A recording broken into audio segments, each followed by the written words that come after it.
All right, Mr. Chairman, we are live. Thank you so much. Good evening, everyone, and welcome to the December 10th Litchfield Budget Committee meeting. I will call the meeting to order, and we'll start with the Pledge of Allegiance.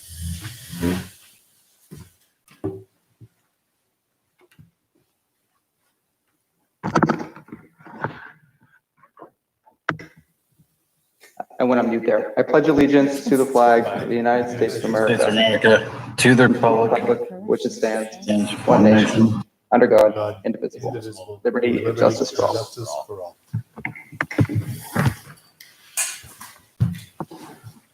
All right, our next order of business tonight is public input.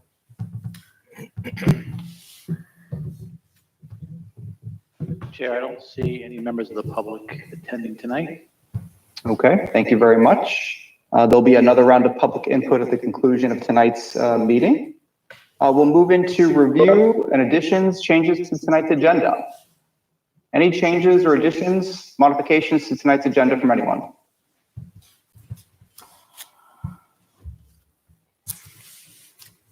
Hearing and seeing none, we'll move into correspondence. I do have a list of correspondence over the past week that I'll read off as I have in the past weeks, starting with December 4th. So December 4th, there was a confirmation with Town Administrator Brown for the scope of our December 17th meeting, our next meeting. And just to confirm that the town is ready to go for warrant article review.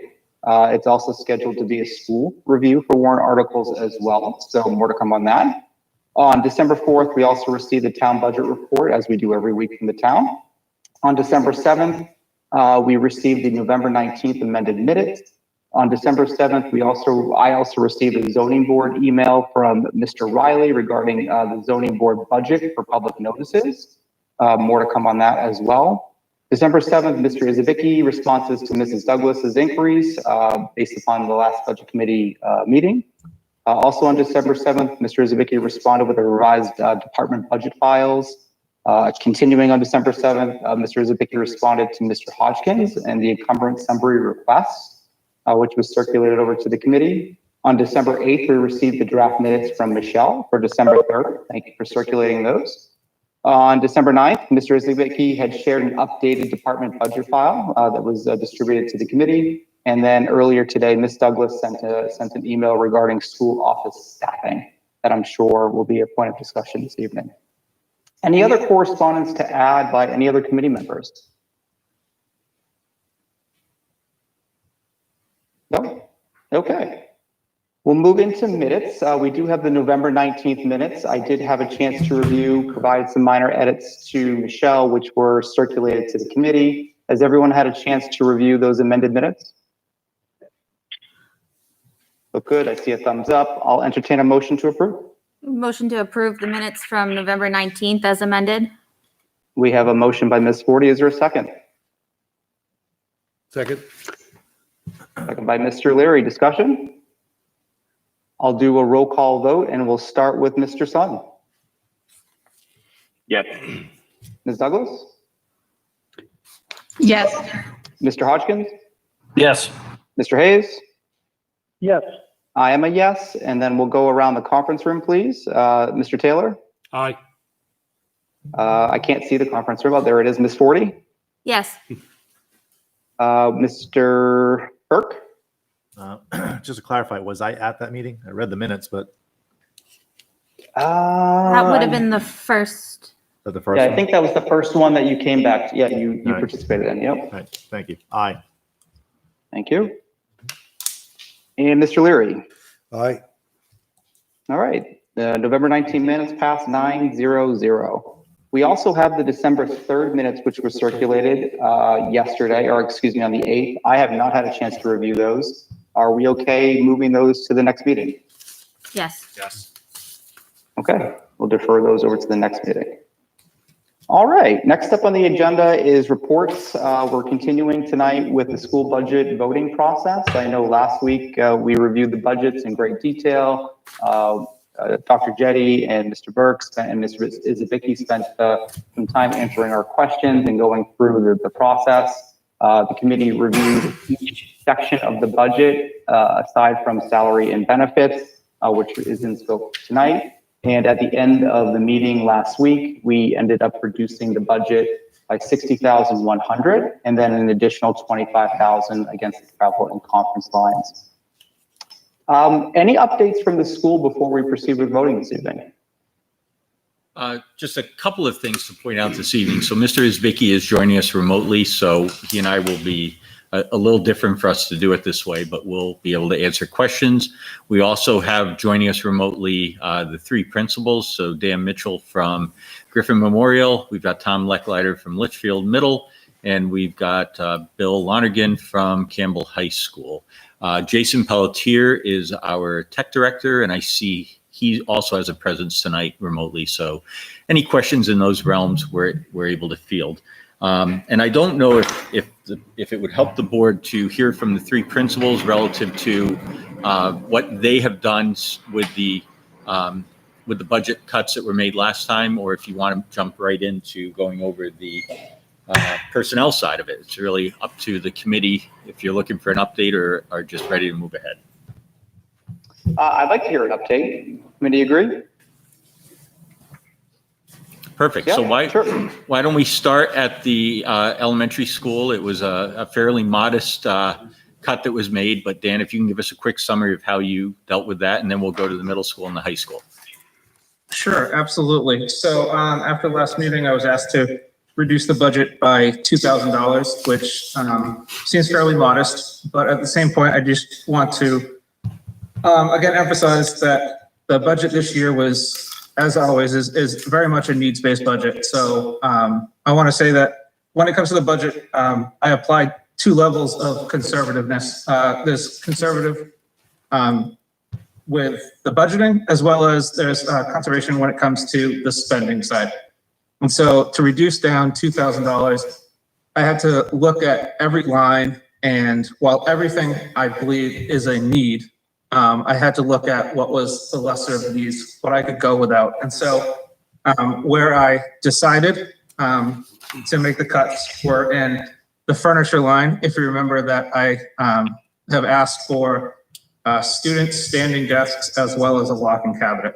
And just because I cut that doesn't necessarily mean I determined any less of a need, but something I can go without. The standing desks are a proven effective strategy for students with physical regulation and attentional issues. And I am still committed to adding those to every classroom to address those student needs. Furthermore, the locking cabinet, which was the other item, is simply just effective storage. And effective storage leads to less cluttered classrooms. It leads to a better physical environment, which then obviously leads to a better learning environment for the students. Additionally, I made cuts to the math and social studies replacement. And while those are needs, those are also perceived needs. Those are contingencies. We may not know if we need them, but if we do need them, then we're going to need that money. I'm going to have to find that out. So I am gambling on the future that we won't have the increase that requires the additional purchases of those books. And so that was the main area where I put my cuts. It was brought up to look at the supplies line, and I want to explain to the board simply why I just didn't take the money out of the supply line. And I understand that the supply line looks like a very large number, $26,446. And then under that, there's a sub line that's $20,926, which again looks like a large number. But if you break it down, I just want to explain that really what that comes down to is a supply cost of 34 cents per student per day. And so we effectively educate the children at Griffin Memorial School with providing them 34 cents of supplies a day.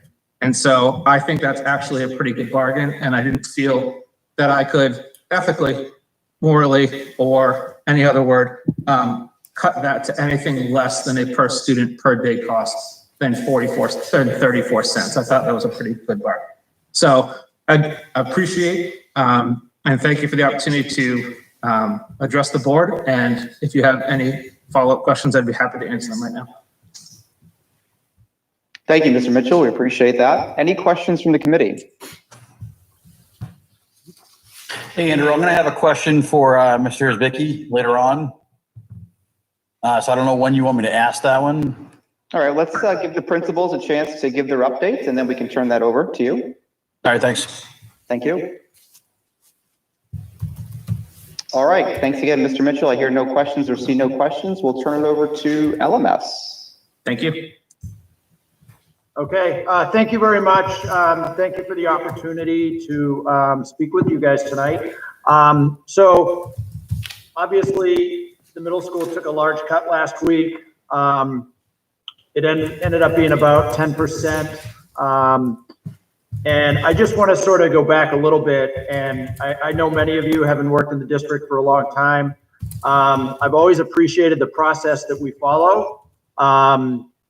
What's always most helpful, and you know, Mr. Cutter, you referenced last week the conversations that happen as a result of, you know, some of the motions, and some of them move forward, some of them don't. But I think the conversations are important each year. I spend a lot of time developing a budget line by line, you know, looking at student needs, looking at building needs, and it's very carefully crafted. I think the history of the middle school budget is conservative. As a matter of fact, I've been complimented many times on the level of, you know, how conservative our budget has been over the years. And this year, bringing it forward, we had an overall reduction coming in of about $5,000, and then to see a cut of 10% was just, it's a challenge, you know. I think the biggest challenge for us is that it was a bottom line cut, and there really wasn't any detail or explanation behind that. So that makes things challenging for me in managing and, you know, working forward as the middle school principal, because again, those conversations are important. Having that information around, if the committee feels there's areas of the budget that are off target or over budgeted, having those conversations has always been helpful to me in the past. I really take that to heart, and I look at that, and, you know, in future years, if we determine that, you know, maybe we can make some different decisions or prioritize in other ways, that's always helpful feedback. So not having that was absolutely a challenge. I think the other thing that was a little confusing to me is after I had presented the budget, or you had the budget, and then it was discussed the first week, one of the members, Mr. Leary, actually made a comment that, you know, he thought it was a good budget, responsible budget, and then was one of the yay votes for the 10% reduction. So that was just confusing to me, because I felt that coming in, it was, you know, it was a budget that, like I say, I used a lot of scrutiny, and we really analyze each line. We look at the actuals, we look at the trends, we look at, you know, all of those differentials. And I realized that, you know, last year was an anomaly year, but, you know, we had really taken a look at each area. So in terms of, you know, you take 10% off, and actually I think it ended up being more than 10% in addition to that, coming in at a lower number. There will be programs impacted for sure. There will be student impact. I won't read the entire list, but just to give the committee an idea of what we're looking at. Some of you might be more familiar with some of these areas than others, but it's been a tradition at the middle school to run social emotional learning preventative education program called Project Safeguard.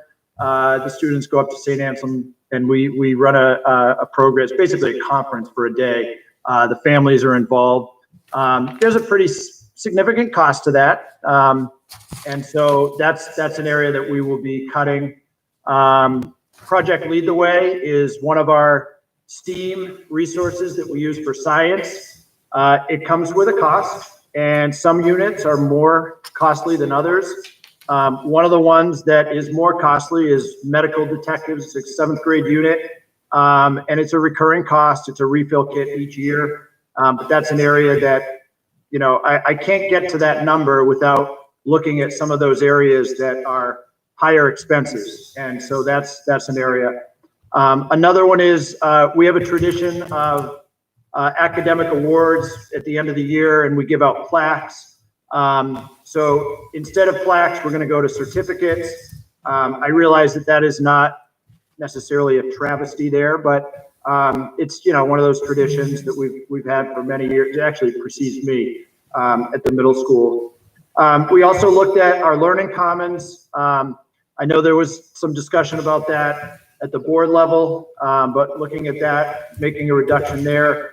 Athletics, we're looking at supplies, and there was a little room for a transportation reduction. And then also periodicals, which was discussed also at the board level. So that's the summary of our reductions at this point. And, honestly, I am disappointed because I don't feel like I walk away with a whole lot of feedback to move forward.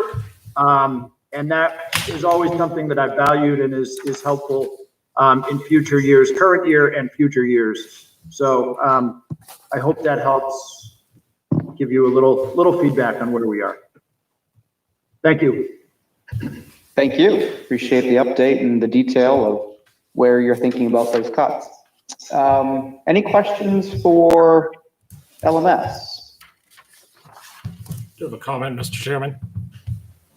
Please.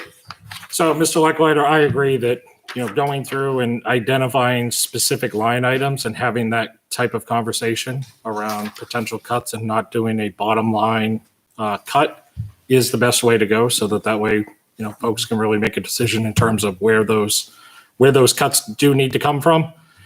Unfortunately, as part of the bottom line for this year, just based on the fact that, state revenues are going to be getting reduced and a higher burden on the taxpayer did require, I am not a big fan of bottom line cuts, but in these particular situations, when we have a drop in revenue like we're expecting to have, there are some of these bottom line ones that come in. And then again, just to kind of touch on Mr. Mitchell, I mean, certainly there's needs that are out there and they do need to get addressed. It's just, unfortunately, with a lot less revenue coming in, those needs kind of just have to be pushed to next year. And, families are certainly dealing with the same type of issue in terms of being able to decide, I need this, but I guess I could wait until next year for it.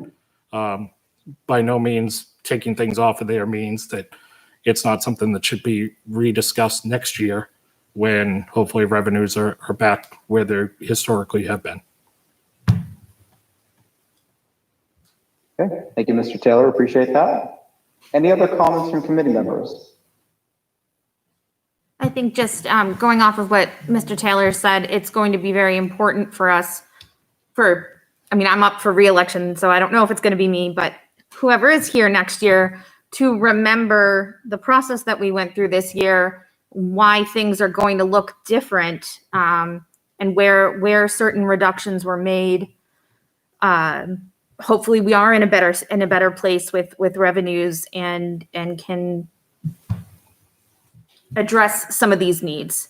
I did just have a question, and maybe Mr. Isbicki has the answer with the learning commons. I thought I saw in here that was encumbered to year end. It was about $9,600. And now that I'm trying to find it, I can't find it. So that's my bad. Under library services. So that's going to be.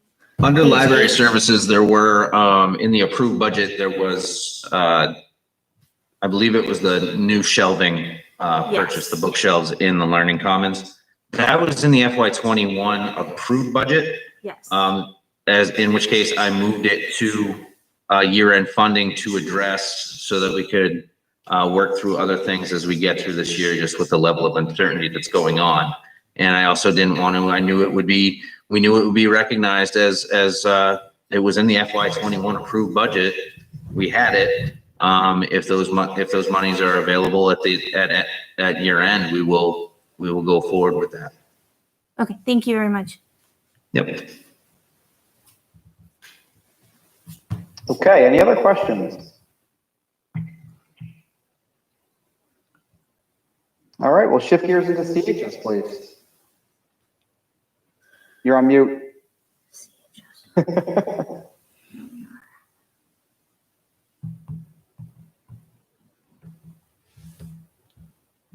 Nope, still on mute. It's the headphones. Always mess people up.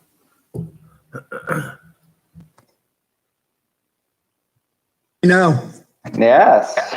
okay, so you'll pardon the dog in the background. It looks like my microphone on my headphones weren't working.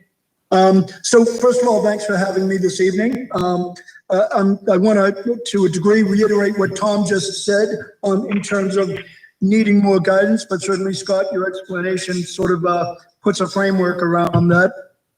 At the high school, we couldn't help but impact two things, programming and supply lines. A lot of what we do is very different from what you have in elementary schools and the middle schools, and it's more, our supply needs are much more intensive. So a couple of the ways that I've worked around this in terms of the programming, I cut out typically we do the maintenance on the high ropes course at Darrow Pond because we use that for our freshman seminar program and we use it for our PE programming. So I cut out the certification for the course at the start of the school year. I've spoken with the company that provides that contracting services, and I've asked them if they could find other ways to get the $1,000, and I left $300 in that budget for us to supplement that. I also, in terms of programming, we switched a couple of the courses that we're going to offer next year. They are alternating courses. So we're originally planning to have our advanced placement physics course next year. And that entailed about $1,000 worth of supplies and about $2,250 of new textbooks. I've deferred those to the following school year, and we're going to run our AP chemistry course again and push off the AP physics course. We're also going to do something similar within our computer science program, is that we're going to push off our digital publications course till the 22-23 year, and we're going to put a currently running course in there instead to save some supply and some text money there. I couldn't help but impact supply lines elsewhere. So we looked at our family and consumer science department. We looked at our theater program in terms of some of the supplies. We're not sure what the theater is going to look like. Hopefully we'll have it next year. But that was an area to touch base on. We also looked at our vocational education program in terms of the students that we send to Elvern and Pinkerton.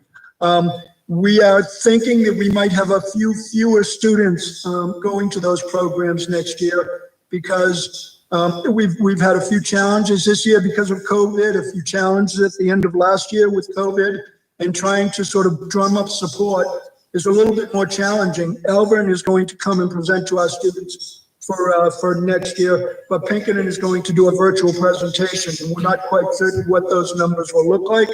So it may be that we have a couple of less students going over to those programs next year. We've also looked at our athletic supply line, and we flatlined that to 2 years ago. I'm not certain that's going to totally work out, but with particularly in the last couple of years, well, at least last year, we didn't have a spring season. But we're looking at flatlining that back to about 38,000, so that we could keep that straight. We've two other areas that we made some adjustments to is looking at graduation. Last year, graduation, as you may know, was a very limited graduation, 2 students and a student and 4 family members.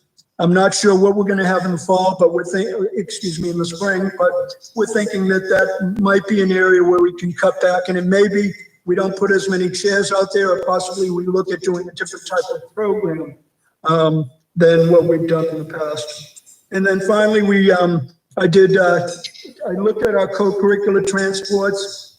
We've traditionally underspent that the last few years. But my concern is where we've been kind of cooped up and pent up in the schools for so much, I would like to make sure that we do have lots of opportunities if they're there for the students to be taken to the co-curricular events and activities. So I couldn't help but sort of look at our programming and making some switches there. But ultimately, this really does come down to a lot of the supply lines in many of the different programs. So anyway, I appreciate you having me in. If you have any questions, I'd be more than happy to answer those for you. Thank you very much for presenting to the committee tonight. We appreciate your time. Any questions from the committee? I have one, Mr. Cutter. Please, Mr. Taylor. So, Mr. Lonigan, thank you very much for the information and the decision around being able to just postpone the growth of some of the new programs, just so that way we can allow revenues to catch up with it. As we discussed last week, I was not trying to get rid of an AP physics class. It's just that, adding something new at a time of declining revenues is just a tough equation to be able to make that happen. Glad to see that it is still on the roadmap for in the future, just then at that point when the monies are there. So thank you very much. Absolutely. You're welcome. Thanks, Scott. Any other questions for CHS?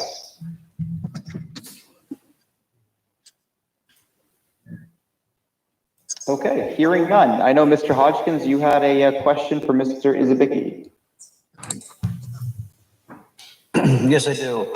So I'm looking at the information he sent over, and I just want to confirm that transferred to town trustees per vote on these lines, and it says budgetary encumbrances approved by school board and then returned to taxpayer through tax rate setting. So when you're saying return to taxpayer, it means you gave it back, you gave the money back to the taxpayer. Is that correct?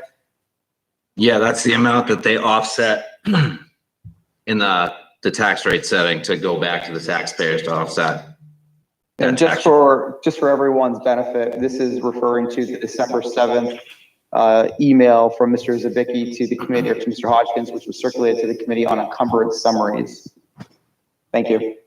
And then in the transfer to town trustees per vote, so where does that money go? Just into a trust for the school, or is it, like, where does that go?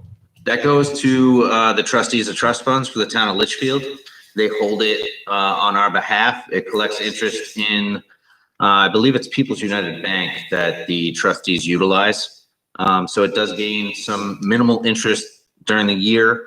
The ones that are listed as expendable trust and capital reserve, those are, the school board are the agents to expend on those funds as approved through the warrant. So as we go through items throughout the year, if we need to draw down from those balances, I provide the information to the trustees and they reimburse us. It almost works similar to how our federal grants program works. I submit for reimbursement if something is to be overexpended.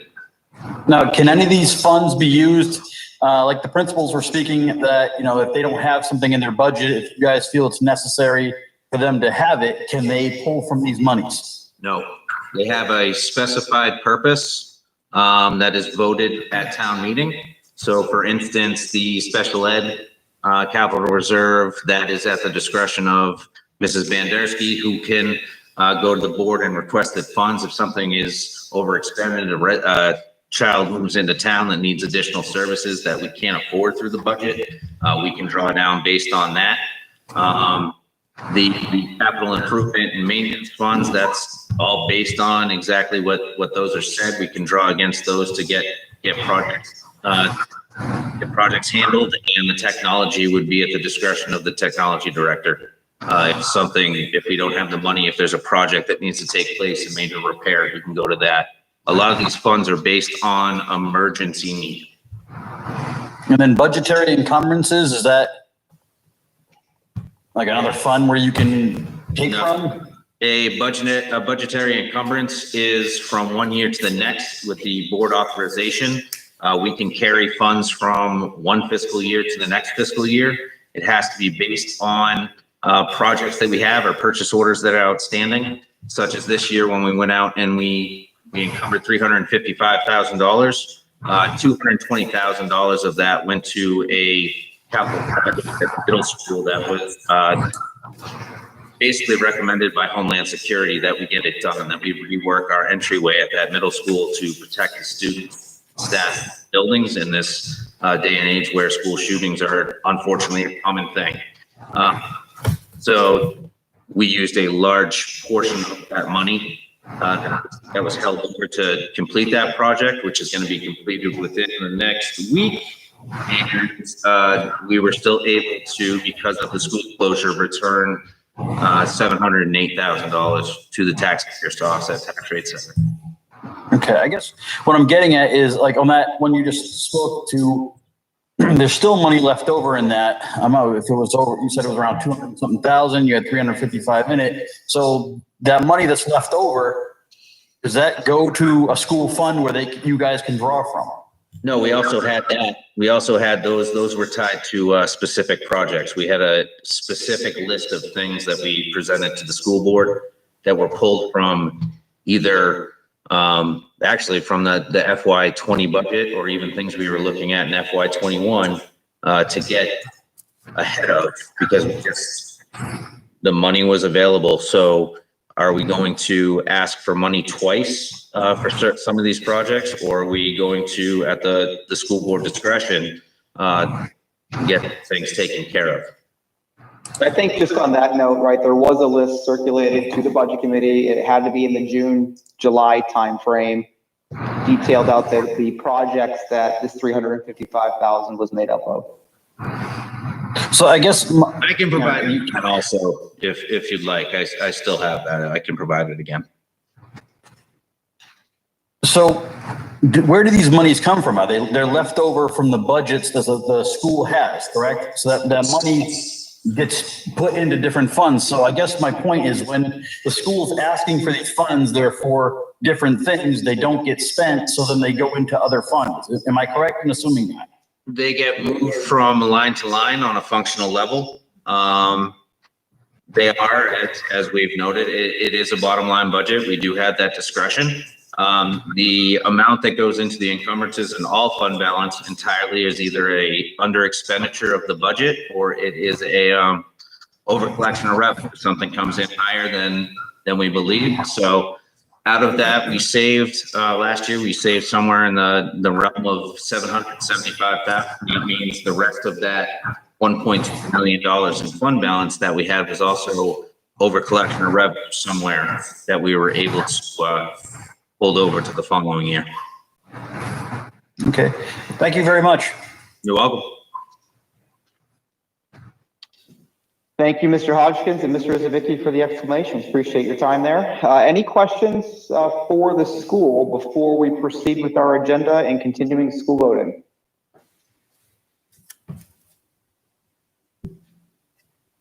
Okay, hearing none. Thank you again to the principals who presented to the committee tonight. We appreciate your time in joining this evening. And we will shift gears into school budget voting. So where we left off last week from our December 3rd meeting is we're going to go ahead and review the salary and benefits line and proceed with voting. Are there any questions, comments on salaries and benefits before we move into voting?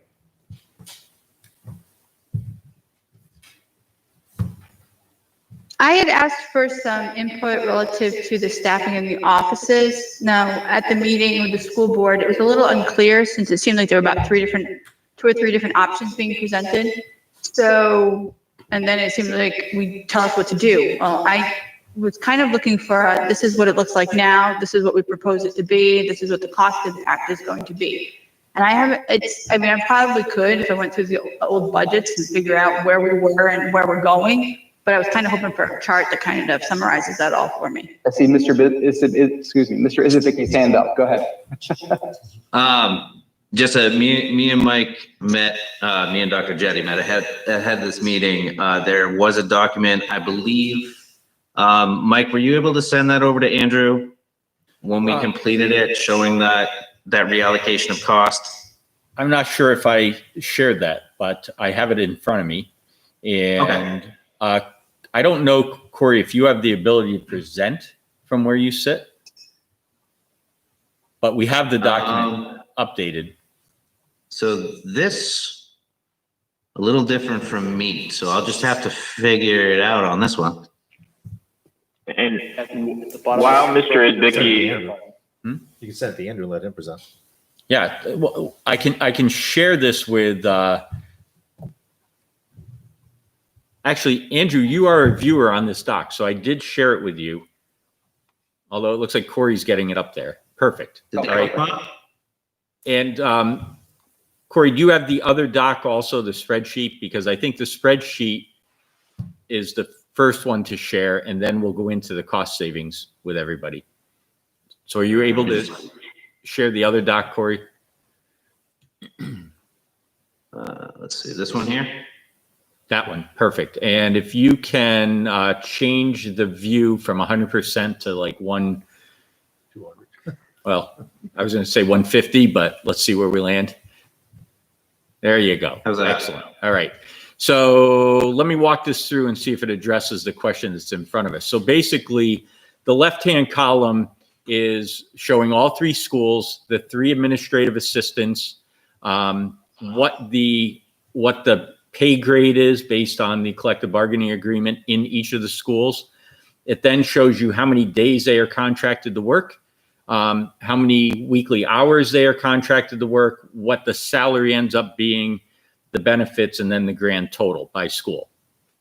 And basically, if you examine the three schools, you'll see that there really is no rhyme or reason. So Griffin has 2 admin 1s and an admin 2 position. That means that all 3 positions are year round, and they're all at 37.5 hours per week. If we look at the middle school, you can see that 1 is a receptionist position, which is basically school year plus 12 days. So there's a little bit of time before school and after school. And they are 25 hours a week. There's an admin 1 at 37.5 and an admin 2 at 40 hours. So that's not equitable to the situation that exists at the elementary school. And if you look at Campbell, you'll see that there's a receptionist, again, 192 days a year, 25 hours. And then there's an admin 1 at 40 hours and an admin 2 at 40 hours, which doesn't match up to the situation at the middle school nor at the elementary school. So in examining this, what we're doing is achieving equity between the 3 schools. This is something that our associations have spoken with the board about in the past and have asked for greater equity in hours. To achieve that, we're proposing what the board voted to do. And this is not effective immediately. It could be effective immediately. We have the right under the collective bargaining agreement to do this effective immediately, but we're not. We're under contract with employees, and we've noticed them that on July 1st with this budget, the plan will shift to the following. And basically it aligns the 3 schools, and you can see what's in red are the changes that are taking place. So in the case of the high school, it's an increase in the receptionist time and a reduction in an admin 1 time to align with the other schools. At the middle school, there's also an increase of the receptionist. This will allow us to answer the phones and be responsive during the hours that parents are contacting us during the school day. We currently have a crunch at the middle school and at the high school with the receptionist not being available during the time that school is in session, which doesn't make a lot of sense for a receptionist. You want them there when parents are coming in. And then at Griffin, it's a reduction of the admin 1 position to a receptionist position that models the other 2 schools. And so basically this is your before and after picture of how the hours are staffed. And the projected savings on this are $26,345. That's a savings in salaries and benefits by realigning the positions and making them equitable between the 3 schools.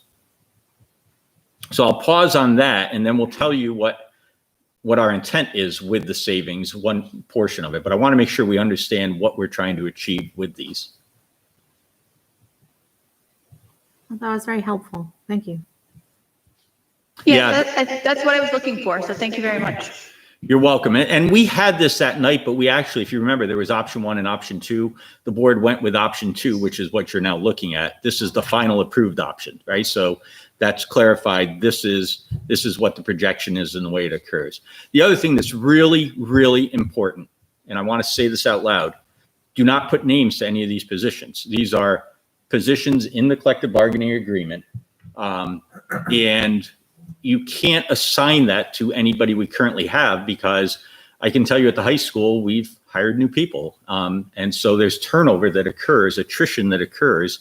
And when you're trying to figure out, so how does this actually occur under the rules of the CBA? You can't attach them to an individual because all of these positions are within the bargaining unit, which means they're not school specific. A person could be relocated from the elementary school to the middle school or high school. So there's fluidity in terms of the way you assign and staff. And, you know, we're not even there yet because we're not even at the point of issuing contracts against this. So, all right. And then the second sheet, then, if there aren't any other questions. At the elementary school, the position you're going to cut back on, now that's the busiest school in the district. You have 7 classes there. Can you justify that? Plus the fact that, if I'm not mistaken, that person who you're going to cut back doesn't take benefits anyways. So that you're not saving money on benefits. Well, again, there's no person assigned to a position, like Dr. Jetty just said. Understood, but the position that's being cut back on doesn't take the benefits now. So that the money that you attribute to benefits is not there anyways. Well, we can't honestly say that because we don't know who the position is. So it's a budgeted position that's entitled to benefits that will be changed as a result of the reclassification. So it's entitled, but she doesn't take them now. Well, is that correct? Actually, I'm going to caution you here because you are actually committing a HIPAA violation by even discussing the benefits a person takes. So just be careful with what you're doing. So let's talk about positions in general. On the numbers though, like when you list out the benefit amount, is that, because I know benefits can vary. If someone has just a spouse, a family, That's right. The number can vary. So I'm talking general budgetary considerations that we make when considering positions. And then within that, all the time, we hire a teacher who doesn't take benefits. We hire a teacher who takes a family plan. And so there's always fluidity that goes with individual benefit selections, which aren't the purview of anybody. Those are entitlements under the contract. But for budgeting purposes, it's usually an average, right? That's correct. And that's what we're presenting tonight because those are the very real situations that we budget under. Okay. So this next sheet then operationalizes that. And this goes to the 2 positions that we were asking for. Actually, in fairness, I was asking the board for 3. I was asking the board for 3 tech integrators. But in the end, the board voted for 2 tech integrators. And we have relabeled those as district-wide tech integrators. So they're not specific to a building. The board will reserve the right to allocate that resource. They could be positions that are shared between 3 buildings. They could be targeted to 1 building, targeted to 2 buildings. We just don't know exactly how we're going to end up allocating the resource. But they are 2 district-wide tech integrators. And you can see by looking at that sheet that... Mr. Zicki, could you make that a little bit larger, please? All right. That the ask for those 2 positions comes to, with salaries and benefits using averages, $172,364. That's what the request is. In order to fund that, we have identified the following. So there are Tech 1 and Tech 2 positions. They are stipend positions that are currently being paid to teachers or staff to take on the roles. A Tech 1 is essentially supporting and helping their colleagues with technology initiatives. A Tech 2 is maintaining the district website and ensuring that everything is updated there. So those 2 positions the work of those 2 positions will be assumed by the tech integrators. So keeping the website up to date will become a task for that position, as will supporting the teachers and staff with tech initiatives during the day. So we no longer would need these stipend positions. And so we're proposing to eliminate those and utilize the costs, apply those costs toward the tech integrator positions. There is also a high school English teacher position that is vacant and a social studies teacher position that is vacant. They were budgeted positions last year. When we looked at course requests and course enrollments, we were able to reduce those for this year. They remain in the budget as unfilled vacant positions. And again, that was something that we were able to do by taking a hard look at what our needs were and saying, we can do without these 2 positions. We're we're going to not fill them because we can staff the high school without them. The other is, and this says reallocation of GMS office staff. It really should be all 3 office staffs because as you noted, there was an impact in each office with the reallocation. So that's, that should be updated. And that produces a savings when you add it up of $222,964. So basically the positions that we've identified will produce savings $50,600 in excess of the request for the tech integrators. So what we're trying to say is that we feel realigning existing staff resources will produce both a savings for the budget and will allow us to meet the current needs that we have identified. So this was not a handout ask. This was a let's dig deep and figure out what we can reallocate in order to most appropriately fund and staff the positions going forward. And a reminder, the tech integrators were really obvious to us in the middle of the COVID shutdown last year. We had teachers who were being asked to perform responsibilities that they've never been asked to do. And to some measure, you know, there was an overwhelming of the system because we did not have enough tech support and people to support teachers in the field. And so we feel, you know, this year we're doing a little bit better with our planning. I think the parent survey results that we're getting are telling us that this version of remote learning is better than last year's version. But it could be better still, and getting it better still will involve having the staff in order to support teachers across the board. And just because we're coming out of the COVID, I think, and just because next year may not have as much of the remote piece, I think we've hit a massive reset button on what people's expectations are in terms of the use of technology and the way it plays in education. I think this has actually been one of those game-changing events, and going forward, having these positions on staff to support a greater level of tech integration will just be a critical part of what we do.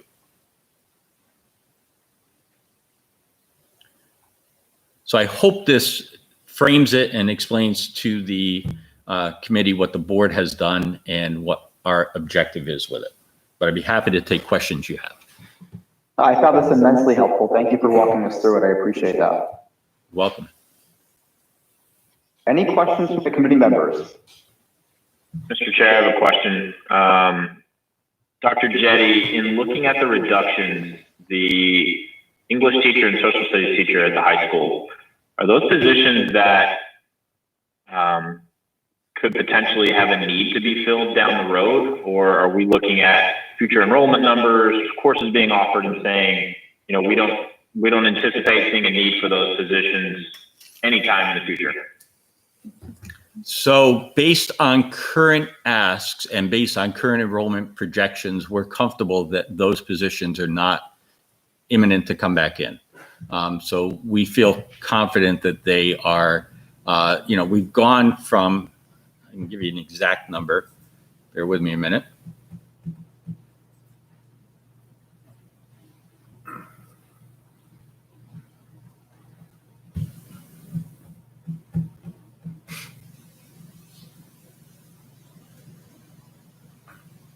So just looking at the high school, if we go back to 2015, 2016, we were a 509 student high school. And we are currently a 448 student high school. So, you know, 50 students in terms of a reduction. The way that then dominoes in is that you will need fewer teachers. And it was obvious in the course numbers for English and social studies that was where we could take that reduction. And the projections, you know, they're showing us in 23 that we're going to be down to 382 students. So that just paints a picture that the need to bring those staff back doesn't really jump out at us. It's something that we feel we can sustain going forward. Okay, thank you. Any other questions? I actually had a question because I apparently heard LMS tech and thought LMS teacher. Because looking at the projections there, has the school looked at reductions at the 7th and 8th grade levels since there are, how many do I have here? There's 4 core teachers, I believe, for 5th grade and 6th grade. And then you have 4 for 7th, 3 for 8th, and 3 that split 7th and 8th. But now you're seeing the smaller classes come through LMS. So have we looked at reducing the core numbers in grades 7 and 8 to match those of 5 and 6? And I bring this up because this has been a long-standing discussion with the LMS about looking at the projections, the numbers of students, and bringing our staffing in line with what our ratios are in our policies.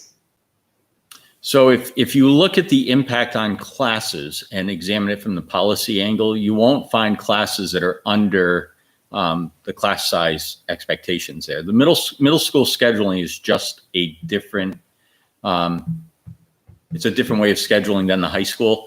High school is obviously driven by individual students taking courses, and sometimes they vote with their feet. They, take more science classes than they take English courses, for example. I just made that up, but the point is, it is based on student request. The middle school program is not request driven, it's programmatic driven, and it's minimum standard driven. So it's a little bit different staffing that.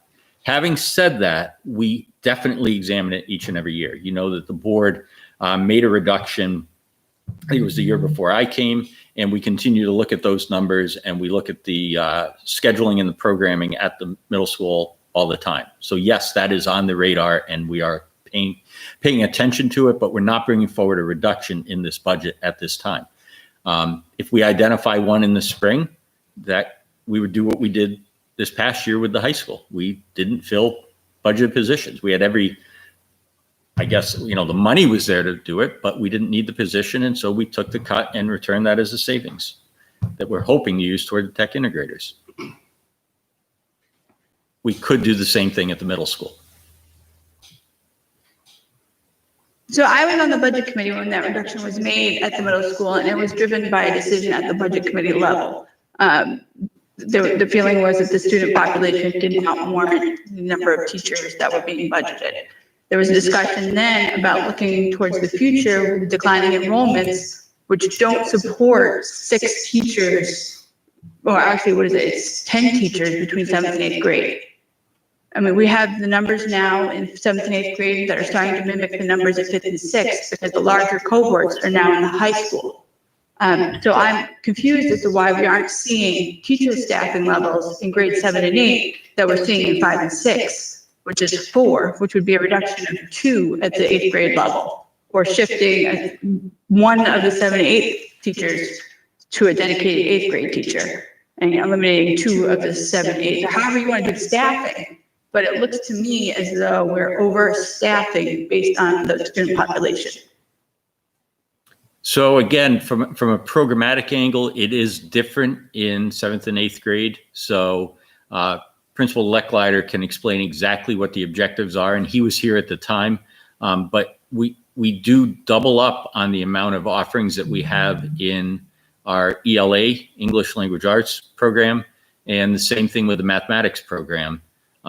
In order to be responsive to other deficiencies that were noted with student achievement. So those are programmatic decisions that are made to make sure that we're able to give students enough time on learning in order to ensure that they're ready for high school and are ready to perform well there and are getting the objectives of the 7th and 8th grade down. So that's a programmatic decision the board has made with Principal Lecklider's advice and support. But if I missed something on that, Tom, please fill in the gap here for me. We also offer language. Oh, that's right. Yeah, no, that is correct. And this goes back several years, but 7th grade math is a critical year. It's when students start to hit those algebraic concepts. We offer 2 programs for math in 8th grade, Algebra 1 and a completion of the pre-algebra program, and then go on to algebra in high school. So that double math block in 7th grade has proved to be, we've had a lot of community support around that, just seeing how that plays out over those high school years. That foundation there in 7th grade is really important. And then, as you mentioned, the ELA component in 8th grade.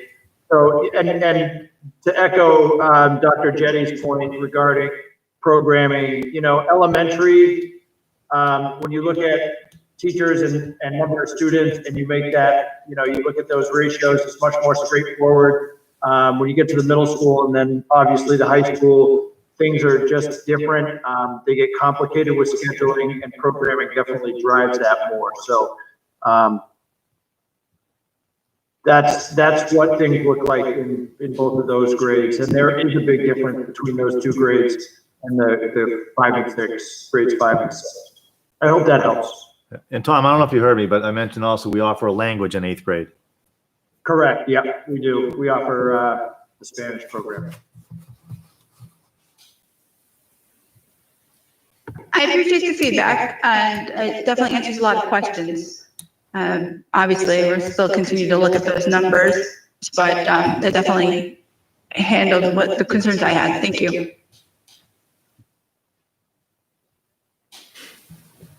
Okay, any other questions for the school?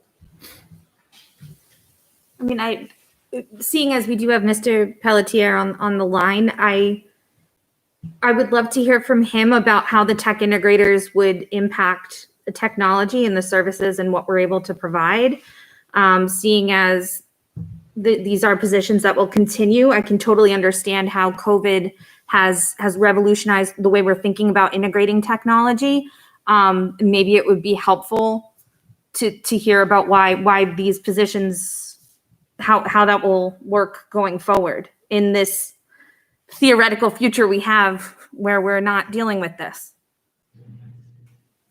Sure, thank you. So the tech integrators are basically, the vision of it is they are working with the teachers every day. So they're getting ingrained in the curriculum, and they're bringing technology to the forefront of what these teachers do and what the students do. So these aren't going to be like people like fixing Chromebooks or doing other technology things. They're in there, they're working hand in hand with the teachers, hand in hand with the students, and developing those skills along all levels, all the way from K all the way up to 12 or wherever the tech integrators go. So what they do is they will be able to train on every single aspect of the technology that we have. They can work on digital citizenship, and a lot of times people are like, well, the teachers can do that. Aren't they trained to do that? And it's, the teachers are doing everything that they can, but they're masters of their craft. So a Spanish teacher or a history teacher knows their subject matter very well, but they might not know nor have the time to really know about 1,000 different applications and how to really target the lesson the proper way through technology, or be able to go around with all of the students and really help them use, pull out those skills that they're going to need later on in their education career or later on in their professional career. So as technology becomes more and more integrated in the workplace, and we're really talking about, a lot of times when we talk about tech skills are going to be more like, you know, for lack of a better term, like tying your shoes. These are just going to be regular skills that everybody is expected to have as things go further. So, you know, opening up and doing Excel formulas or whatever is just going to be second nature. We just assume people are going to be able to do that. But sometimes teachers that have been doing this for so long, they might not know how to do some of those things. And these tech integrators will help bring that to the forefront and free up the teachers to do more of the stuff that they're really good at and what they're really trained on doing, and really pulling that out. And then now you're going to start getting a lot better quality, I shouldn't necessarily quality, but better integration along all of the skills gaps for the students and the teachers. Thank you. So if I may, because Jason's very modest, so let me just tell you that our tech people are stretched thin. Okay. We have a database person who is straight out keeping all the records correct, making sure that our state reporting mandates are done correctly, making sure that all of that data matches up. Andrea does a phenomenal job, but she's straight out trying to stay on top of all that and supporting Jason and Brendan within inter-office things that they need. And Jason and Brendan are the technicians who are out in the fields, and it's everything from working on the servers, the Wi-Fi connections, to repairing a Chromebook that a student has dropped. All of that stuff is being done by that small department. And so then if you take the integration piece, the teaching and learning component, off of their plate so they can get the other stuff done correctly, they've got responsibility for state data security. All of that is getting worse. If we had a cyber attack from Russia, don't laugh. It happens all the time to schools. All it takes is one event like that. And, if somebody got into a payroll database and got access to information, holy smokes, it's ugly. And so all of that responsibility lies on the shoulders of the three people. And they're also the ones who are teaching the teachers, supporting the teachers in the classrooms, helping with, hey, my projector's not working correctly. Or the superintendent who says, how come I can't access my Chromecast? I used to be able to, and I can't, right, Jason? And, so, all those little asks pop up on a routine basis. And having folks who can do some of that day-to-day teaching and learning components to free up our staff so that they're able to focus on the other pieces, that's huge. Here's the thing. They're a bunch of workers, and so they just get it done. But that doesn't mean it's the right thing and that it's fair to the overall picture. And something doesn't get done because there's just not enough hours in the day. These guys are phenomenal at what they do. This will really round out the department, put the right people into the right seats on the bus, so then the bus is able to make the trip safely. And so he'll never tell you that he's, that there's a little bit of overwhelmed with balancing all the pieces, but you can only spin the plate so often before one you forget about and it drops, and that's not a good thing. We don't want to have that happen. So this will put us into, I think, a better balanced, equitable position. Thank you. Dr. Juddy, has there been any continued discussion, or Mr. Burke, any continued discussion amongst the board about whether this is going to remain in the operating budget for the school request, or whether the vision is to pull to warrant? We've had conversation, but nothing definitive as of this moment. Okay. Thank you. Any other questions for the school before we move into voting?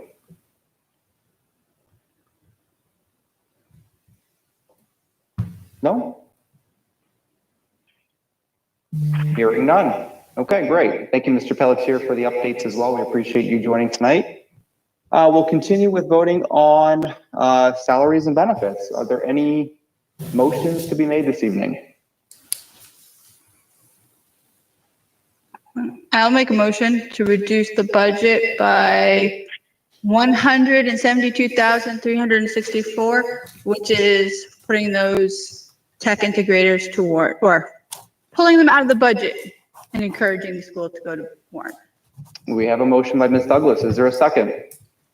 I'll second. I see a second by Mr. Hodgkins. Okay. Discussion. This is a new position, and traditionally new positions go to warrant. There has been an excellent case potentially made that would support the creation of these positions.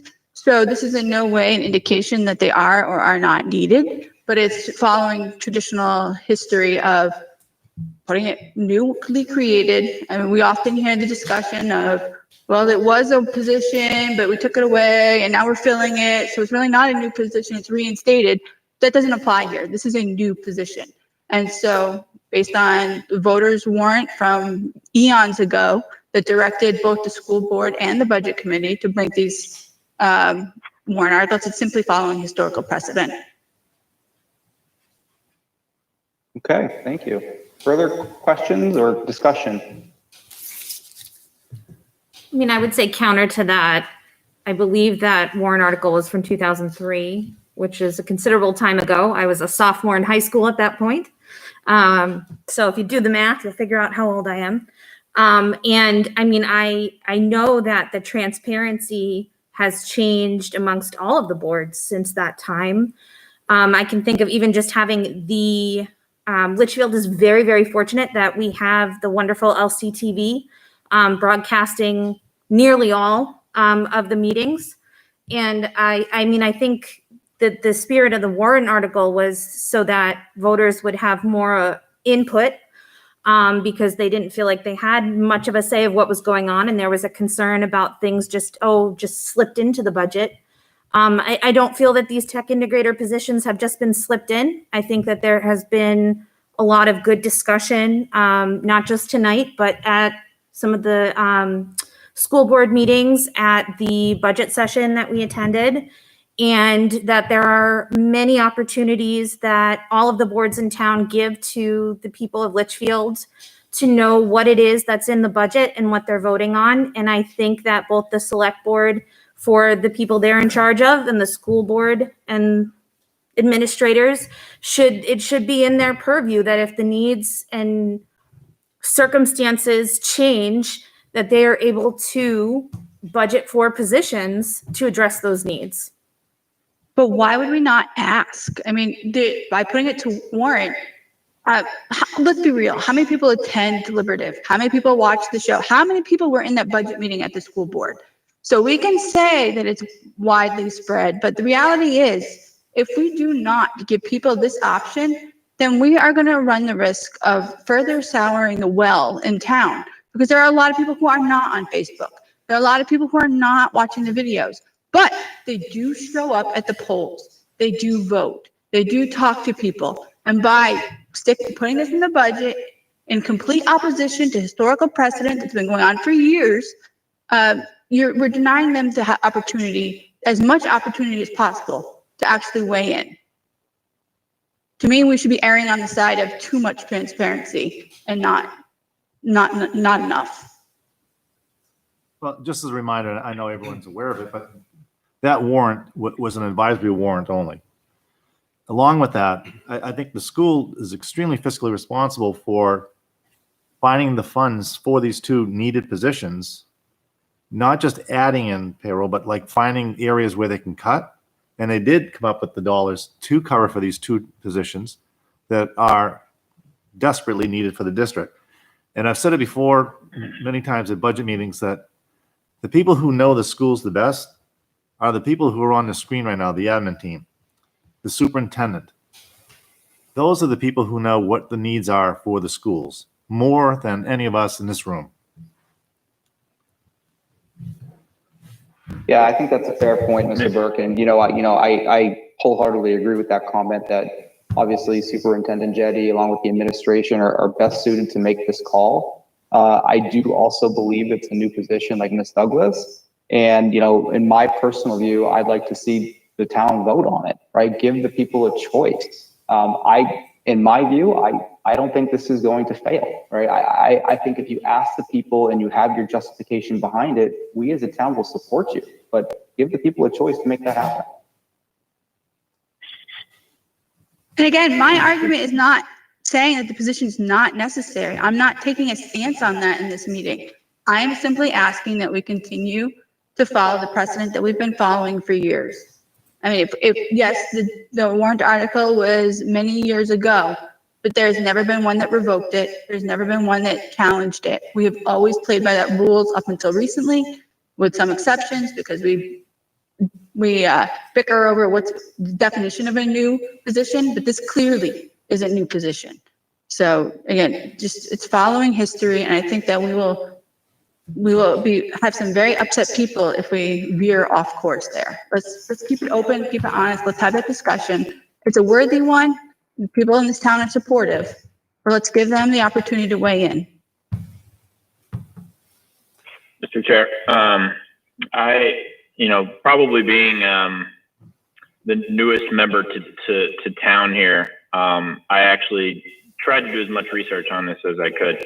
I know, I've had several conversations with people here and community members and people on the school board about, tell me about this warrant article. I wanted to better understand that. And a lot of what I gleaned from that was very similar to what Ms. Forty shared, in that, the intent and the original purpose of it was at the time when CHS was being built, positions were being added and put into the budget without a lot of transparency, without a lot of opportunity for communication. And I agree with a lot of what Ms. Forty said, in that between these meetings, between various avenues of communication, there are opportunities for people to attend, to speak, to listen. And I think, when I look at the proposals that the school district has put forward, when I think of a new position, I look at a total count of total employees across the school district.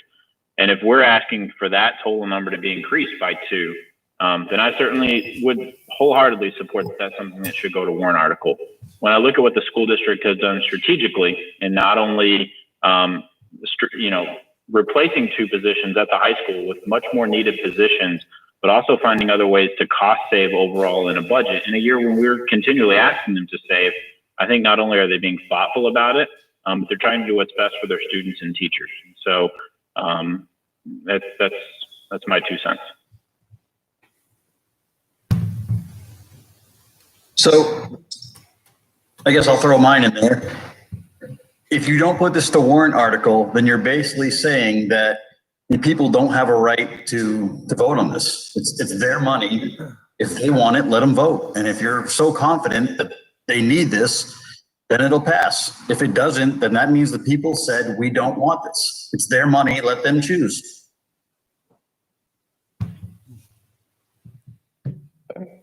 Any other thoughts from committee members? Yeah, Mr. Chairman, I would also say that nowhere in that warrant article does it state that it is anything but to be followed. And I'll read it for the members of the committee that don't have it.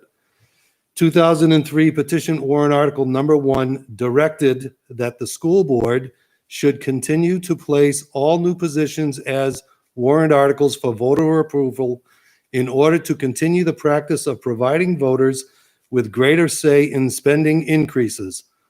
Although there have been disagreements through the years as to whether reinstated positions were classified as new or expanded, the positions included in the reopening proposal are newly created positions and as such ought to be approved via individual warrant articles. Nowhere does it say it's discretionary. There's a second article. Nothing that I see. The following year. Correct.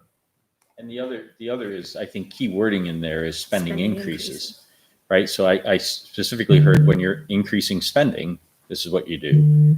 We're reducing spending and reallocating resources. So I'm not sure that warrant applies to the existing. It's a new position. And I believe that those are new positions. The next article, then the following year, will kind of overrides that one. I don't believe it was ever overridden.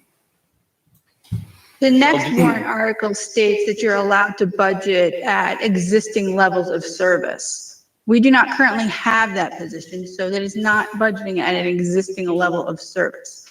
Now, you can absolutely make the case if you have enough votes to put it in the budget, but I am not comfortable telling people that I took away their opportunity to weigh in. We represent the people in this town. And the people in this town have a right, and they clearly told us. The school board can say it's not legally binding, but we've been told by the voters how they want us to act and how they want us to behave. Whether I can take you to court and make it happen, I shouldn't have to do that in a small town. If people have made their will known, we should respect that. If we don't like the warrant article, there's a process to change it. We've had plenty of time to do so. But in the meantime, we should respect the voters' say, because that's how they've come to expect us to operate. Any other thoughts from committee members? There's also a warrant article that says the town must obey a tax cap. We don't view that as discretionary. We followed it to the letter. We bent over backwards to follow it, and I think the school should do the same. We don't have a tax cap. No, but Yeah, that, there's been was a talk, there's been talk discussion. about voting for one. But you know what? It's the same thing. You have a warrant article that tells you what to do. You need to follow it. Plain and simple. Like the town hired a full-time maintenance person as a new position. If you want to bring up the town, what the town does. Mm-hmm. Well, let's Okay. not get out of scope here, right? I Well, mean, no, so right now we have, Well, we Mr. have a Chair, motion Mr. and Chair, a he brought second. up how the town operates. Mhm. Okay, that they do everything by the letter of the law, but let's be realistic. You don't. You know what? That happened before I was on the board and I would have voted against it. I made a motion to remove that position too, but can we please vote on this one? Yep. So we'll call the vote. We'll do a roll call vote. And I will start with the first I see, which is Ms. Douglas. Yes. Mr. Hodgkins, Yes. Mr. Sun, No. Mr. Hayes. Yes. I am also a yes on this one. We'll go in the room, Mr. Leary, Yes. Mr. Taylor, Aye. Ms. Forty, No. Mr. Burke. No. Motion passes 6-3-0. Okay. Looking at the rest of the salary and benefits budgets, are there any other motions this evening? I make a motion to reduce 180,310, which reflects the two teachers at CHS. We have a motion by Ms. Douglas. Is there a second? Yes. Yes. I will second. I heard Mr. Hayes. Thank you. Go ahead, Ms. Douglas. Well, since these were in the budget as a paired item with an add and a subtraction, by removing one, we ought to remove the other and have because if we're going to have the savings and we want to tell the voters that we're funding this through a savings, we ought to show the savings. So it's stated that those are vacant positions that are not necessary. So even regardless of the technology integrator, the school here has stated that these are two positions that are currently vacant and are intended to remain vacant. So as a budget committee, I believe it's our responsibility to honor that request and not fund those positions. Okay, further discussion. Have these positions already been reduced? I'm seeing vacant positions and reduced vacant positions in what I'm looking at. Maybe I'm looking at the wrong copy. I believe Dr. Jetty just stated that they were still in the budget. I'm looking at the printout that we have. So for example, on page 15, under CHS Social Studies, I see the vacant position listed, and then right below that, reduced vacant position listed. So Dr. Jetty, could you please confirm whether, so those positions have already been removed from the budget? Bear with me 1 second. I'm looking at the budget. I want to make sure I've identified it correctly. And Corey, just do a double check with me to make sure that we're. Right, we removed them from the positions in the high school and reallocated them into the technology budget where they would be housed. So the funding is in the budget. Yeah, it's just, it was moved. You just removed it with the motion Yeah, if you, about the text. if you look at page 10, so just to make sure We we're. reallocated it, it's there. Yes, to make sure we're clear. So on page 10, under the CHS English Education, you can see a vacant position, and then you can see a reduction, and that reduction is actually a movement, right? So where does it appear, Corey? So we know which line under tech? They're under 2840 under the, 2840 at the district wide level. So 1000, 2840, 00, 110, I believe. Page 46, I believe. So then the funding is in there, but it is represented by the monies that were just removed in the previous motion. Is that what we're saying? That's my understanding. Understanding as well. All right. Can Mr. Zbicki or Mr. Jetty please confirm that?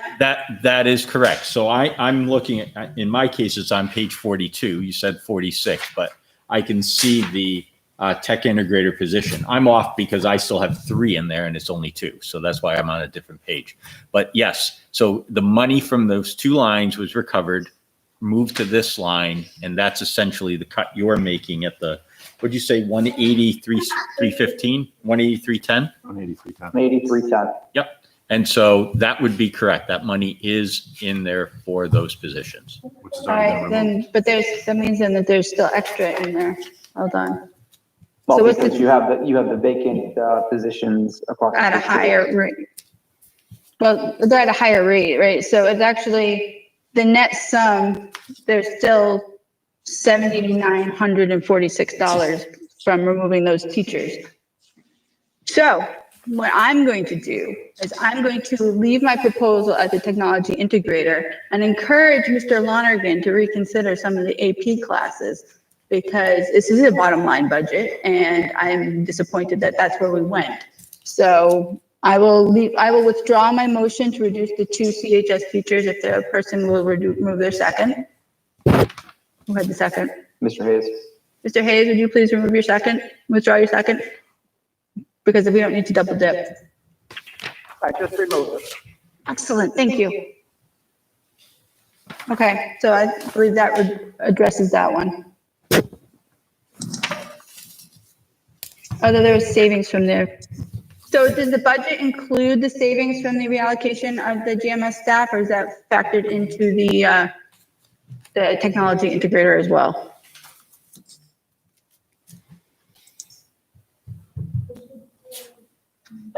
It's into the technology integrators. All right, so then there is a savings that has not been addressed through my motion. So then would I be wrong in making a motion to claim that, that savings of 26,354? Because it's not currently been, removing the technology integrator is offset by the CHS teachers, but it does not factor in the reallocation of office staff, correct? So I guess this is where bottom line would have come in handy. So.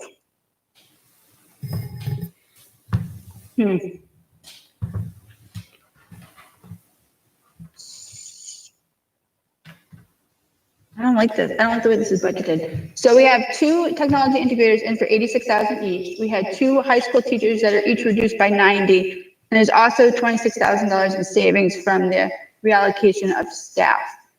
But I don't see that there's a credit taken, is there? I guess that's what I'm trying to understand, is because I didn't have the chart to really look at beforehand to try to figure out and line it up. Is there a reduction already in the proposed budget that factors that in, or was it kind of where we're going to use it for, we're going to fund our technology integrator and that's where the Everything in those documents has already been factored into the budget. So if I'm removing the technology integrators and that is my intent, how much? You did that through the 172,364. But there was also another $50,000 you were saying that you would be a savings of including this. I don't want to take away the stipends because those are still needed. Right. But it's not clear to me that the reallocation of GMS staff is factored in, because is the staffing proposal, I guess when you put in all the people in the line items in personnel, it's at the current staff, it's at the proposed staffing. So it's built in. Yes. Okay. All right, I think I got there. I think I'm where I need to be. All right. Sorry. All right, but if the motion that you made was 183.10, right, and the difference that we already removed this evening is 172,364, I think you're right in saying that there's still an additional 7,964 in this budget. Yeah. 7,946. I said to leave it into the AP course. Well, that's my hope, but I clearly it's a bottom line because that was my hope last week. Got it. I thought maybe I misunderstood you, Ms. Douglas. I thought you were hoping to leave the stipend money and reallocate that for the AP class. No, I've already taken out 2 positions and it just started to get a little messy in the math. So okay. If somebody else wants to take out the 8,000, then that's their deal. But got it. Okay. Any other motions on salaries and benefits? So just to throw a thought out there, those additional funds. So we take it, we take the tech integrators to warrant. We don't get those. So the amounts that are in the budget for those Tech 1 and Tech 2 positions are still going to be absolutely necessary if you don't have the tech integrators. I didn't take them. I know, I'm just clarifying because there seemed some confusion because those monies, which are from different schools and different accounts, would go back into the Tech 1 and Tech 2s. They would not be reallocated to the high school to fund AP Physics. That's just not how it would work. No, the math I was doing is I left in 2 CHS teachers at 90,000 and took out 2 technology integrators at 86. So even a 1-to-1 there is still 8,000. We already pay the stipends, so that shouldn't be off. I'm 1-to-1 here, because I believe you mentioned that moving to a tech integrator saves 50,000. Or there was a much larger number than 8,000 that was being discussed as the savings of implementing this change. We haven't paid anything in terms of stipends for next year. You're asking me to take more money? No, I'm not, but I don't know. I think you're making this a little more overcomplicated than it needs to be. Well, that's why I asked the question last week. If I'd had a week to look at the information, I might have been better prepared. All right, are there any other motions this evening? Mr. Chairman, I have a I motion. do. Oh, sorry, Mr. Hayes, go ahead. Go ahead. No, I'm not. Go ahead. You go ahead. Okay. I defer. Mr. Taylor?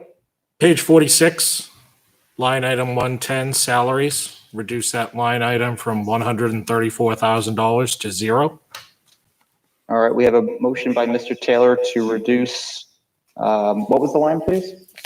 Line 110 for salaries, a reduction by $134,000.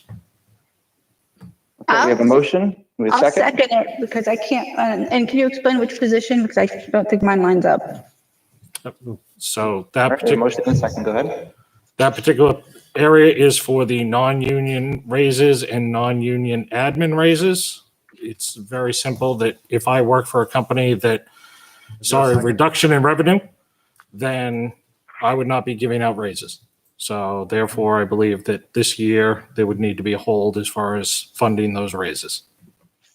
So I would just question, I think most of the people on the board work in the private sector. Mhm. I'm just curious, I mean, we could take a poll, but I would assume that most of the people in the private sector are getting increases.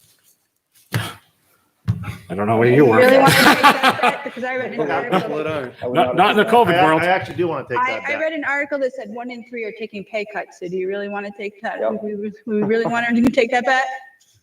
I beg to differ with you. Most companies, if you take a look at them, are doing very well and are giving increases. If you just take a look I'm just saying your bet. You said you want to bet, and I said I'll take that bet. Okay, and I can prove you wrong. Just take a look at minimum wage and take a look at what hourly wages are right now with companies that are paying $15 an hour for entry-level part-time positions. That's not cutting back. That's doubling minimum wage, what it is from the government. And I'll assure you that most of you in this room, that if you are working, you're probably getting an increase. And the fact you can turn around and say that you have a group of people within the school district that don't deserve an increase, is that based on their performance? No. I can do a fantastic job in the private sector, Mr. Burke, but ultimately, if the company is making less money than it did the year before, it doesn't matter how great of a job I did. The money is just not there to fund the raise. And I think between Mr. Leary and myself over the last couple of weeks, we've highlighted the fact that we've seen as far as the rate of changes in those particular line items that are usually, I've seen ranges from 10 to 3%. And you know what? It's consistent year over year. I'm just asking that in a year that we are going to see a massive decrease in revenue coming in. So what happens next year if we have another decrease in revenues? They don't get an increase again? They don't deserve an increase for their performance? Will you please stop putting words in my mouth as That's far not you as what didn't is deserve, deserved? please. It is what can be afforded.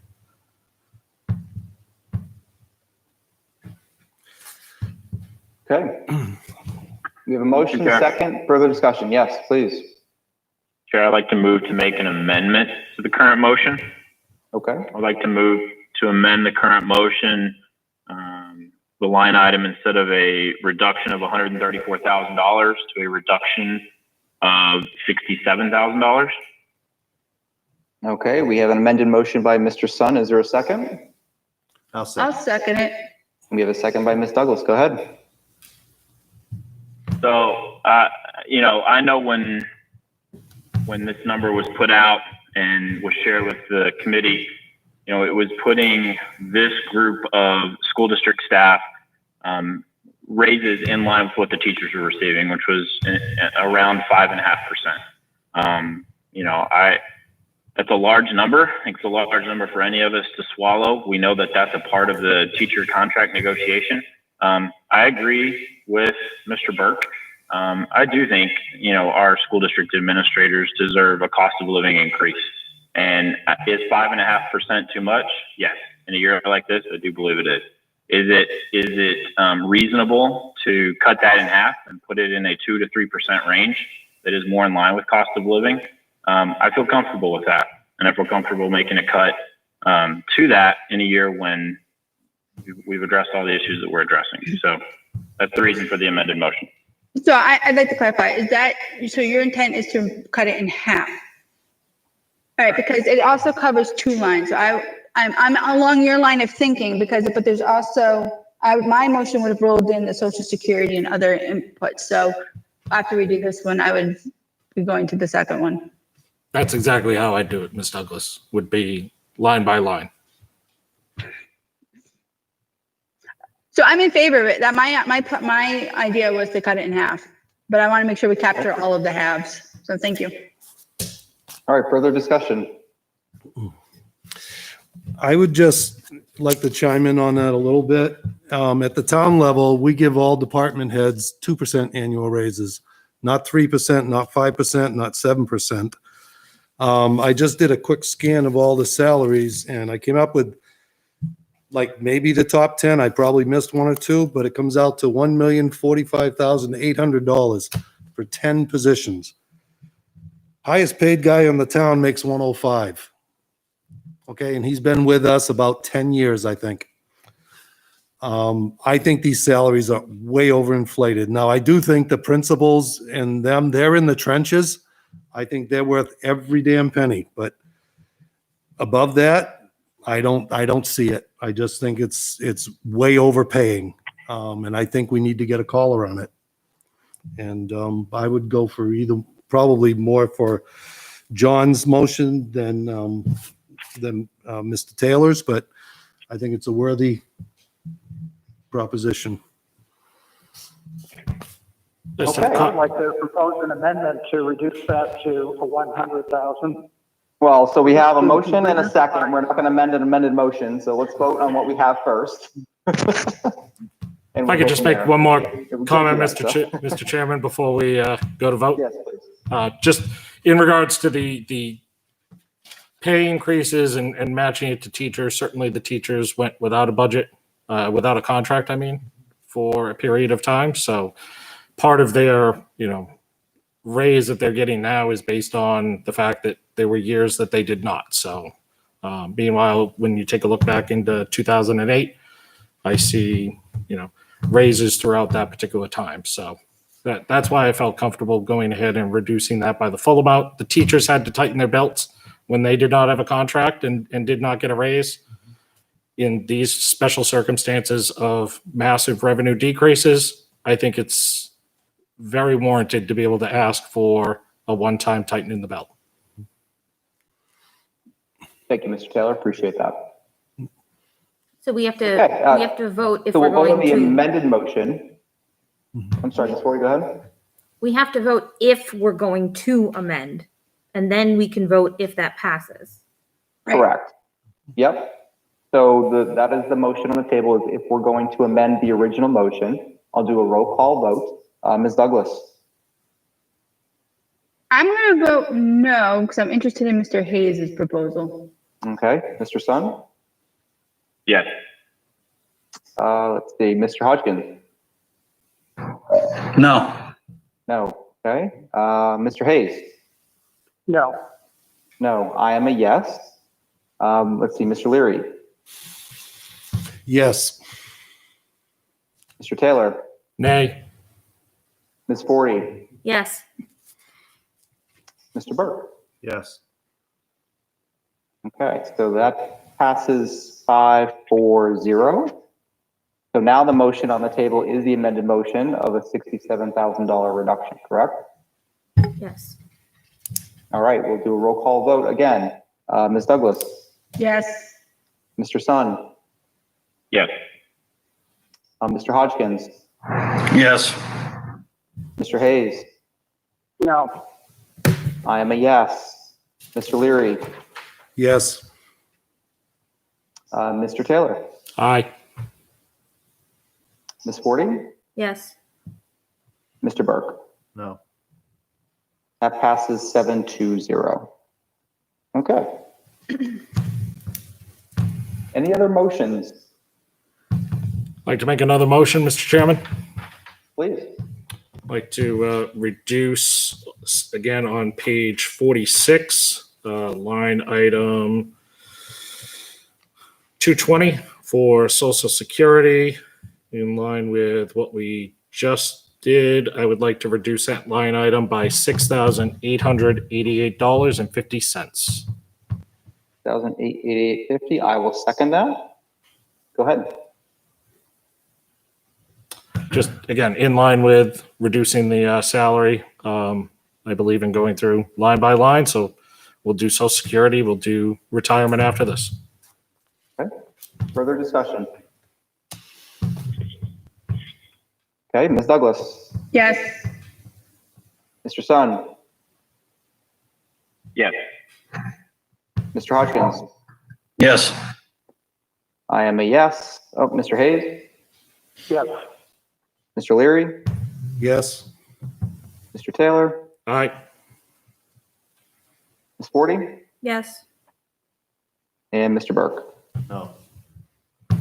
That passes 8-1-0. Mr. Cutter, could I just get that amount one more time? $6,888.50. Thank you. Thank you.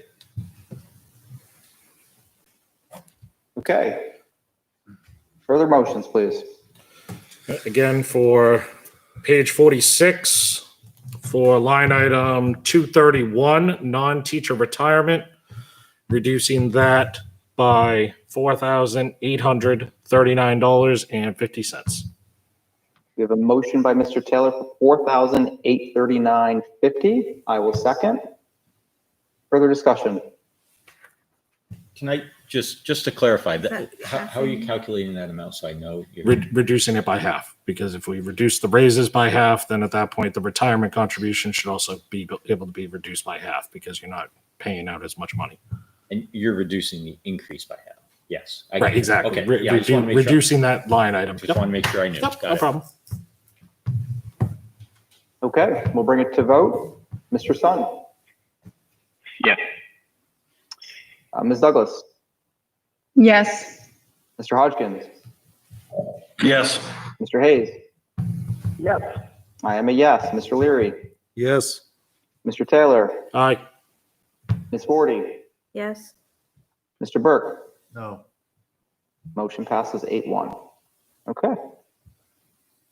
And the last motion I'd like to make is on page 46, line item 232 for, actually, you know what, Mr. Zbicki, can I ask a question on line item number 232, please? No, 232. Absolutely. So we have, so non-union raises, those could be teachers. This isn't the teacher retirement line. Is that tied to the cuts that we've already made, or is that part of union as far as like contracted ones? In other words, what I'm asking is, am I cutting something that is not part of the raise structure for the? That's not associated with the CBAs. That would be Okay. people that have the teacher retirement classification, which would be like that. My position is actually associated with the teacher side of it. Oh, okay. For retirement, the special services director is tied in with that as well. And then it would be like, school psychologists and those types of folks at the schools. Okay, thank you for the clarification. Okay, Mr. Chairman, so if I can reduce line item 232 by $7,289.50. We have a motion by Mr. Taylor. I will second. Further discussion?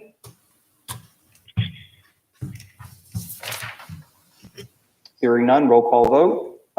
You guys are jumping around on my screen here. Mr. Sun. Yes. Mr. Hodgkins. 7-2. Yes. Ms. Douglas. 9.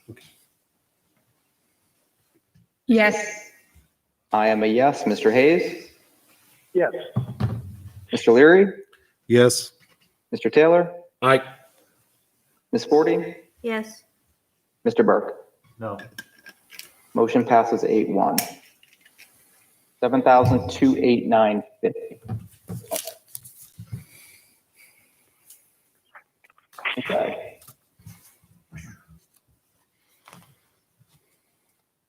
Further motions on salary and benefits, please.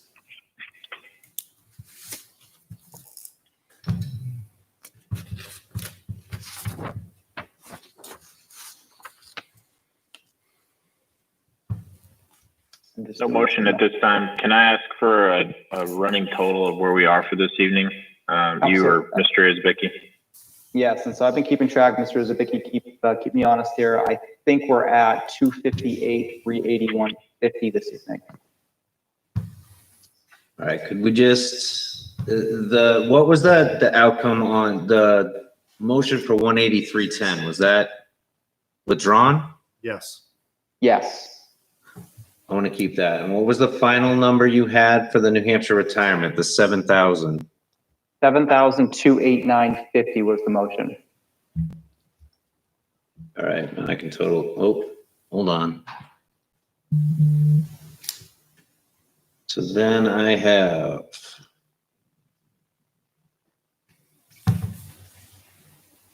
258, 382. Yep, that's exactly. I had 258, 381.50. We're 50 cents off. My sum rounds at the bottom. Got it. So that plus the actions from last meeting on December 3rd, we are at 343, 481.50. Yeah, that's what I have as well. Corey, can I just want to clarify a number, and I apologize, Scott. I was on the wrong page, and so that's why I'm looking at your numbers, and I'm like, that's not half of anything I'm looking at. I was going by the December 7th one. Got it. But I also, Corey, I think that so let's just take the 220 Social Security line for a minute. I'm showing 13,777 as the requested budget, correct? And that got reduced by half to 68,8850. But not all of that. So the increase is only 8,177. So should we have been having the increase? What I'm afraid we've done is we've taken out more than what will be sustained with the 67 remaining. I just want to make sure that we haven't cut too deeply on those lines, because we're just going to have to make it up somewhere else.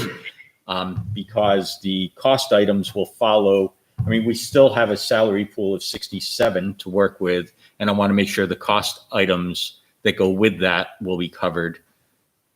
I do understand the committee's intent. I just worry we have the wrong number. Cut in half. Just give me 1 minute. I'll catch up with you.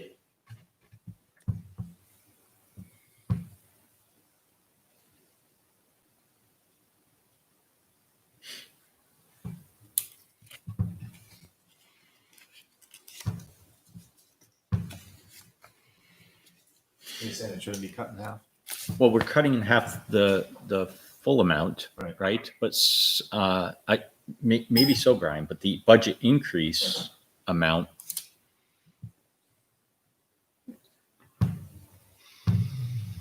Oh, so you're saying like the That's page 46. Yeah, 232. Yeah, page 46 from the December 7th output. You're saying it should be half of the increase? I'm not, I just want to make sure that we cut in half the. Scott, you're taking off the number. total, correct? We cut the total budget in half. Right. But we cut the other total budget in half, correct? So Yeah, but the other total budget was the whole thing. Yeah, I did a quick check. That's accurate, Mike. What's left over is accurate. I got it. Yep.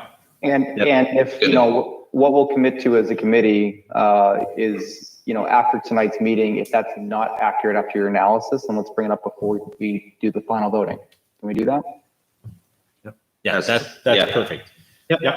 Perfect. Thank you. Absolutely. Okay. Any other motions from any committee members this evening? I did. I wanted to make a motion to reduce CHS athletics salaries. My page is 26, but my printout's dated November 12th, so that should put you at the ballpark. I want to reduce it by, my motion is to reduce it by $7,837, which would bring it to a fund of $100,000. We have a motion by Ms. Douglas. Is there a second? Second for discussion. Second from Mr. Leary. Okay, go ahead. I'm looking at that amount. Can you just amount? 7837. It's bringing it to $100,000. Thank you. No problem. So looking at the historical spends and obviously excluding 2020 because not much occurred there. Historically, this account runs in the 90,000 range. Now I have 90,500, 92,000. That's FY 2020 actual. Going back to the other ones, they're in the 90,000 range, 92, 95. We had an anomaly in 2019, which is 104.8, which I assume means we did a really good job in those sports systems. But we have been hitting the academics pretty hard. Obviously, my beloved APs have been chopped. So if athletics and academics are not chopped, but the one AP physics is on hold. If academics are going to continue to take a hit, I think we need to spread that around a little bit more. There's clearly some savings that can be achieved in CHS athletics because we shouldn't be budgeting for the maximum of 1 year where we want to hit everything at once. The traditional spend rate is in the 95-ish range. So 100,000 puts us in that ballpark, a little more than what we normally spend. And I've left other funds available that could be tapped into. So I think that a reduction of this is warranted here. So Carrie, you're talking the 110 line salaries? For the coaching. Those are all, they're all stipend funds of those amounts. So I'm not sure. Are they all actually filled? Because we go through this in the past where, well, we proposed to run this, but it doesn't actually run, which is why we have savings traditionally. Well, you definitely had savings last year when things didn't. I said I excluded 2020 in my analysis. I went back through multiple past binders where we budget and then for whatever reason, it doesn't get spent. So it's not to say that these aren't important and they're not necessary, but it's just there have to be decisions made. There have to be choices. And I understand this is an athletics town. I get it, but everybody has to feel this a little bit. And since we don't always spend that money, we should not be taxing it. So, clarifying question for Mr. Burke or Dr. Jetty, whoever. Since these are stipend positions with coaches associated with them, and having not had the luxury of looking back as far as Ms. Douglas has, why have we underspent these in the past? Just from my own understanding.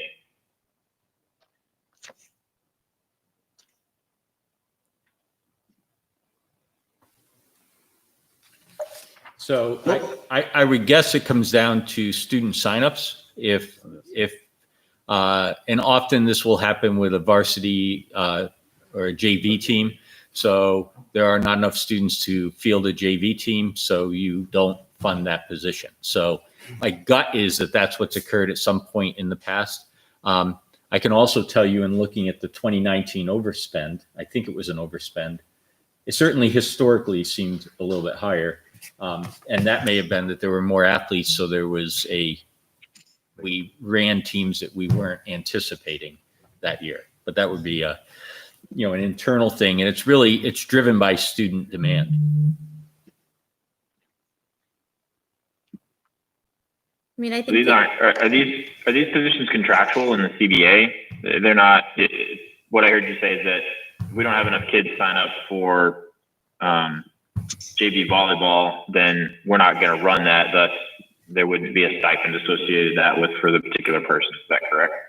That's correct. So the CBA is going to, it'll stipulate the tier and what the salary would be. So every, JV positions are at a different tier than a varsity position in terms of the number of games, contests, hours, practices, et cetera. So that sets the salary rate by the collective bargaining.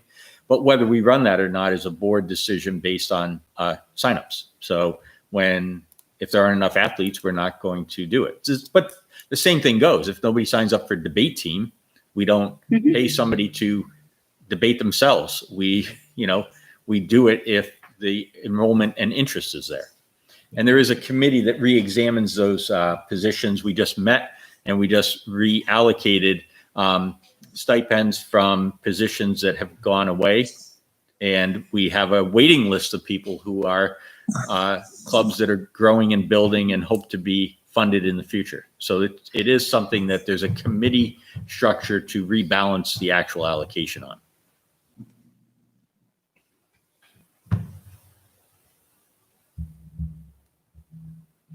I think the thing to consider too is ultimately it's a bottom line budget, right? So we could come in, we could come over. The question is, are you confident with the fact or not confident with the fact that the budget has enough in it to absorb in the off chance it goes over? My contention is absolutely, especially looking at how much we traditionally return. I mean, my judgment is that this cut is warranted, that there are opportunities to fund it should their need arise.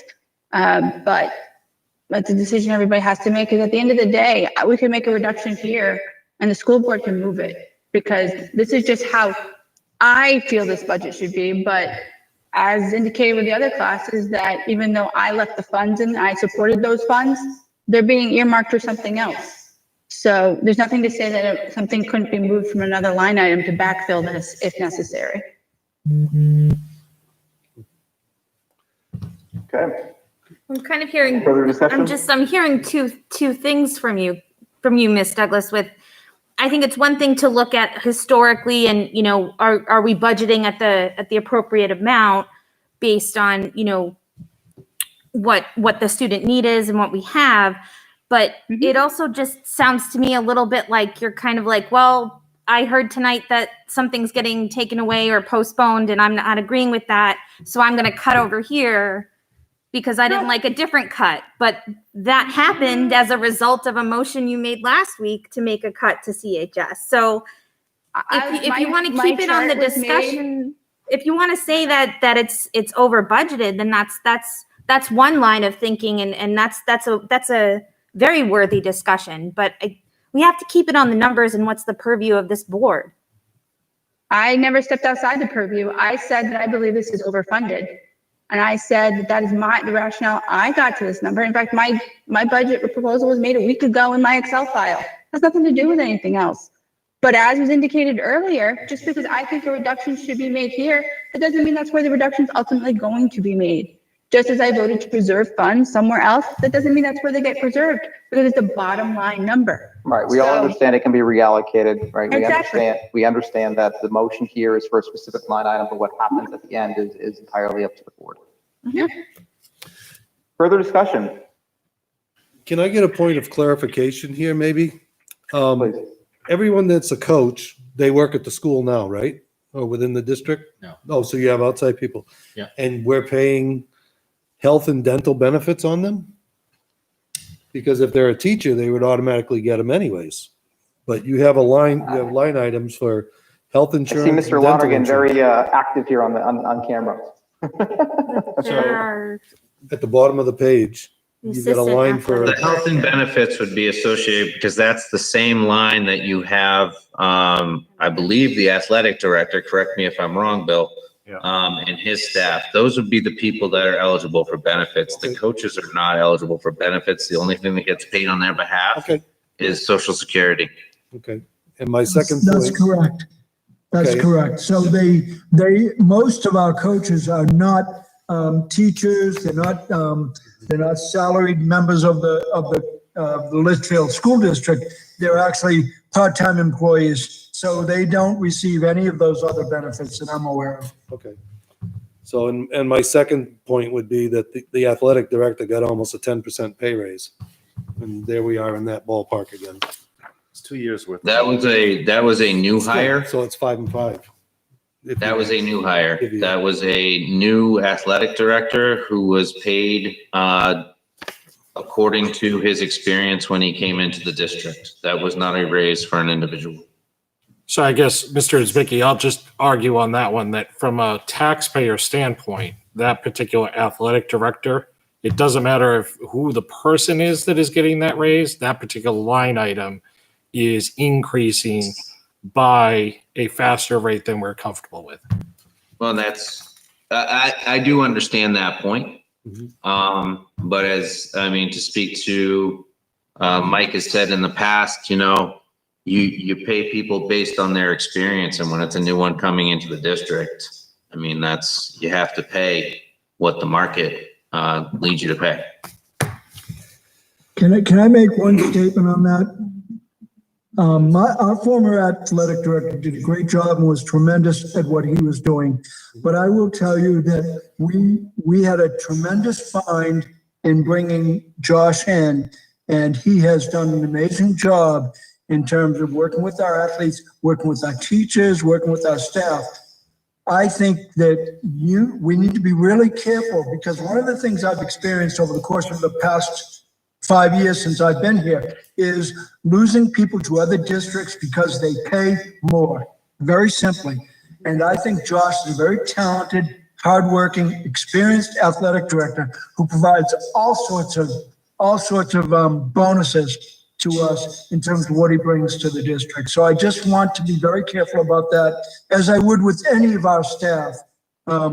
If they are working hard and really contributing, it's important that we make sure we try to hold them here within the district. My 2 cents. But people are always going to leave for more money. So that's a moot point. Well, I would say though, we've already addressed The that two with the reduction to the non-union and the non-union admin pool, right? We've already kind of addressed the rate of growth there. How that pool gets allocated is that's not up our to purview. us. Yeah, I understood. But it's the percentage of increases that. Right, and some of that is historical that has been passed and gone through. I would also just, if bringing it back to the 110 line, it is lower than what was approved for 2021 as well. I'm not saying that means it is less than what we had approved. I want to put this in perspective also. We have our highest paid teachers are making $76,340 to work 180 days plus the 6 PD days. So 186 days, they're at 76. We're talking about an athletic director at 83.5 who's working year round. If you do the per diem rate between the two, he's far underpaid what our top tier teachers are. And this is a guy who is a full-time athletic director and teaches 2 classes, Bill? Yes, correct. Which is another thing that's relatively unheard of in the athletic director realm. So a teaching athletic director is a unique position, and it's an extra ask. So I just want you to put in perspective for a minute that if you do it on a per diem basis, our top teachers are making more than our elementary principal per diem. They're making more than our athletic director per diem, et cetera. So just to keep it in perspective, that's all. And to use your own words from earlier this evening, don't put a face on it. It's a position. Well, yes. That's it. It's a position. But And that's all it is. And But it's a our percentage ability, of a position. if the position becomes Another available, question. our ability to attract and retain somebody else will be minimal compared to another district. So if there's another district that is offering a greater salary, right? I mean, again, it's market. We can't hire, as Brian's saying, when Amazon's paying $20 an hour, why does somebody want to come and clean the schools for 13 or 14, right? It's created a problem for us in terms of staffing. And it goes up and down the chain. We've seen for the first time unfilled elementary positions, unheard of a year ago. We would have 100 people applying for a position. That's not the case currently. So, it's caused other districts to up their rate of pay to be ahead of us. That's just the market reality. And I just want to keep that in mind as we go forward. We're not overpaying people against the market. Can I make one final observation here?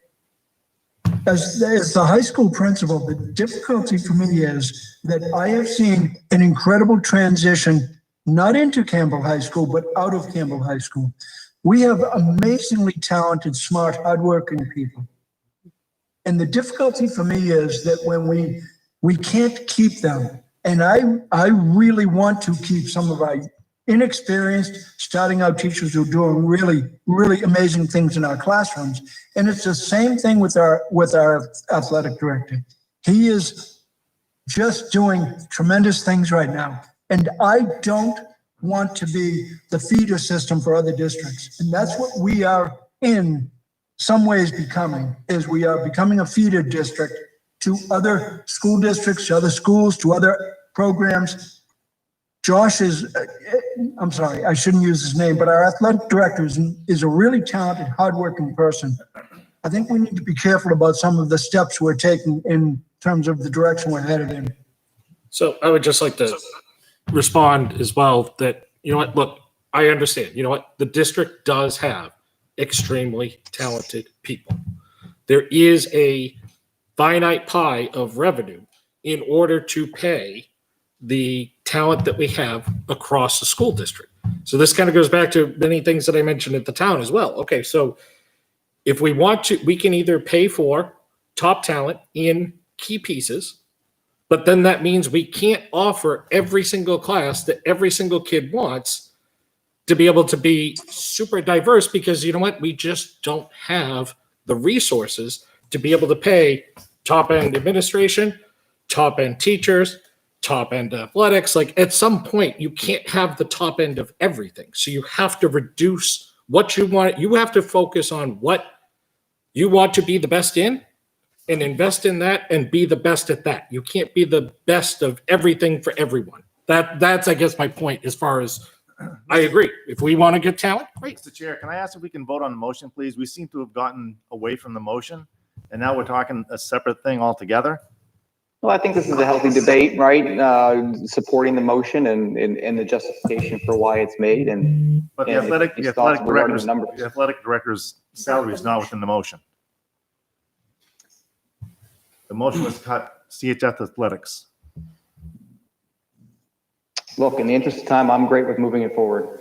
You good to call the motion? Let's go. All right, let's do it. So we'll do a roll call vote. We'll start with Mr. Hodgkins. Yes. Mr. Sun. No. Ms. Douglas. Yes. Okay, thank you. Mr. Hayes. Yes. I am a no on this one. Let's see, Mr. Leary. Yes. Mr. Taylor. Aye. Ms. Forty. No. Mr. Burke. Abstain. All right, so that carries 5-3-1. What was the dollar amount again on that? 7,837.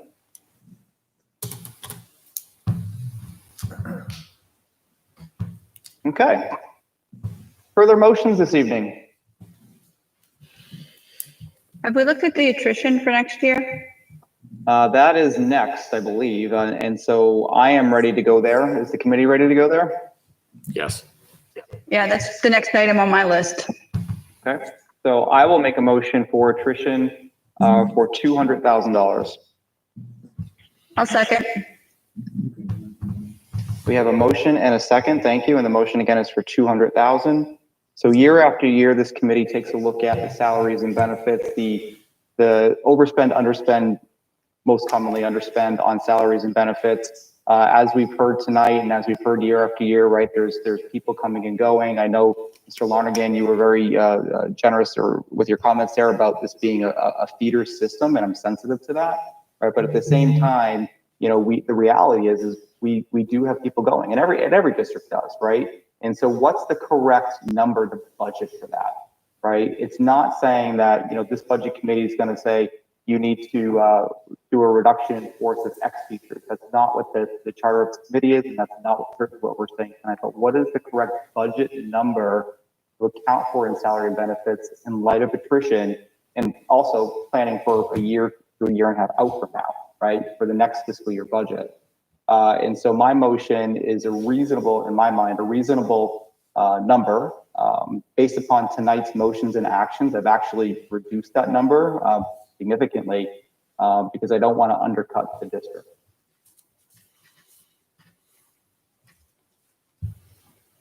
Further discussion? Nope, that was the number I had on my chart, so I support that number. Question, Mr. Chair, that $200,000, is there a certain number of teachers that you're basing that on, assuming X is leaving and Y are the new coming in? No, it's looking at, so much more simply put, right? And so I looked at FY18, FY19, FY20 actual, although FY20 actual, as we know, is not a good barometer for anything. FY20, what was voter approved was 21,827,000. The underspent for that year was 1,246,000 according to actuals. For FY 2019, the voter approved was 22,342,000. We underspent that by 428,000, so significantly less.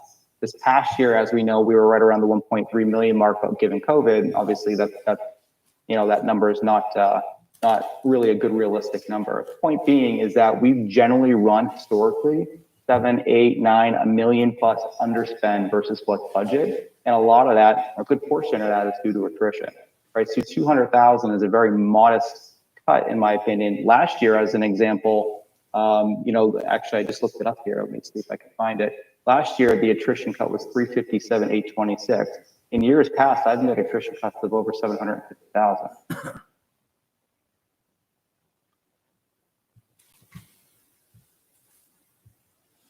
Okay, further discussion. You're comfortable with that number, that it won't hurt them? I am comfortable with that number because that number, Mr. Leary, actually will result in a total reduction to the district, should it pass, of $551,318.50. Thank you. Welcome.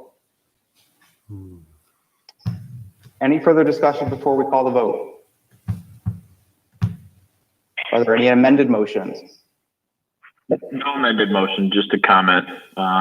This is something that came up in a lot of my conversations that I've had with people around town. So certainly part of this is my own thoughts, but as well those that I've had the opportunity to speak with about this. And when I look at the school district's total budget of around $23 million and see an increase prior to this evening of around $400,000, that's looking at less than a 2% overall increase in their budget. And I have had the opportunity to work in school districts and in private organizations and deal with budgets for the last 20 years. And for the most part, the exception of perhaps being in the pandemic, the expectation is that a 2 to 3% increase in a budget, generally is taking in cost of living, whether that's for personnel, whether that's for contracts, whether that's for services that have cost of living associated with them. So when I look at the bottom line of the school district that only had an increase of less than 2%, and we've already essentially all but knocked that out with our cuts this evening, this does seem a bit excessive in my mind. And that's looking at it from a bottom line perspective. And again, in addition to other people I've spoken with in town.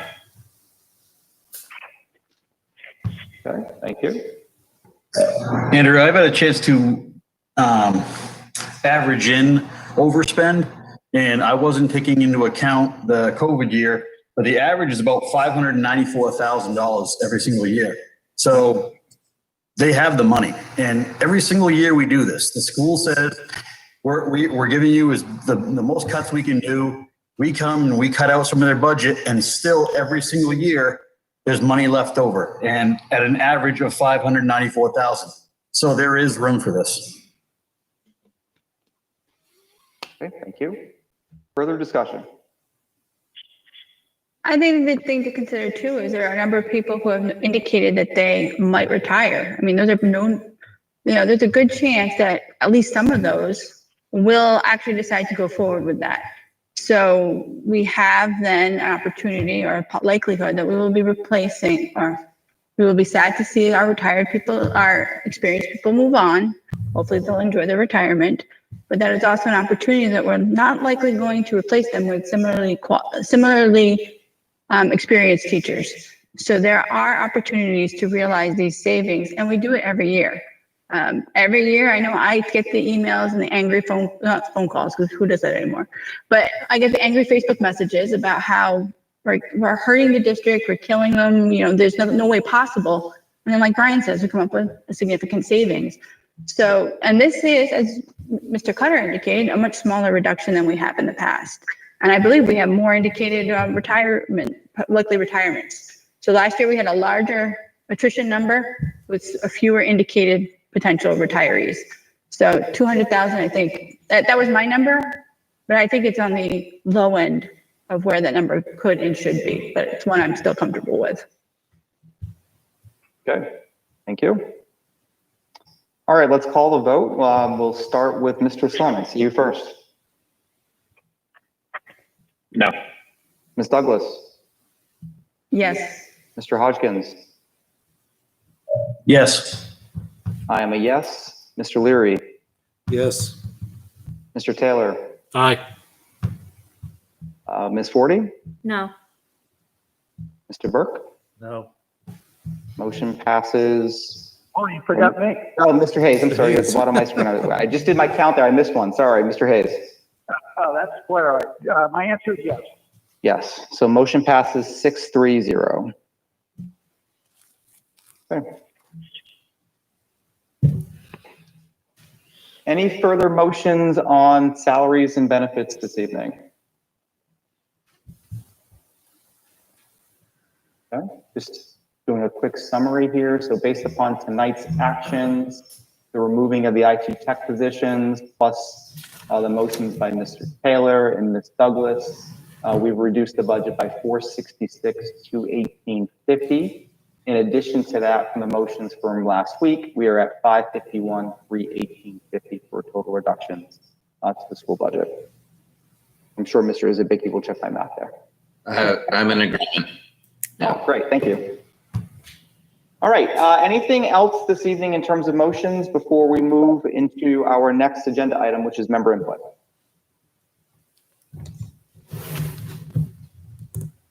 Hearing none. All right, so we'll shift gears and move forward with our agenda. Next up, member input, new business, please.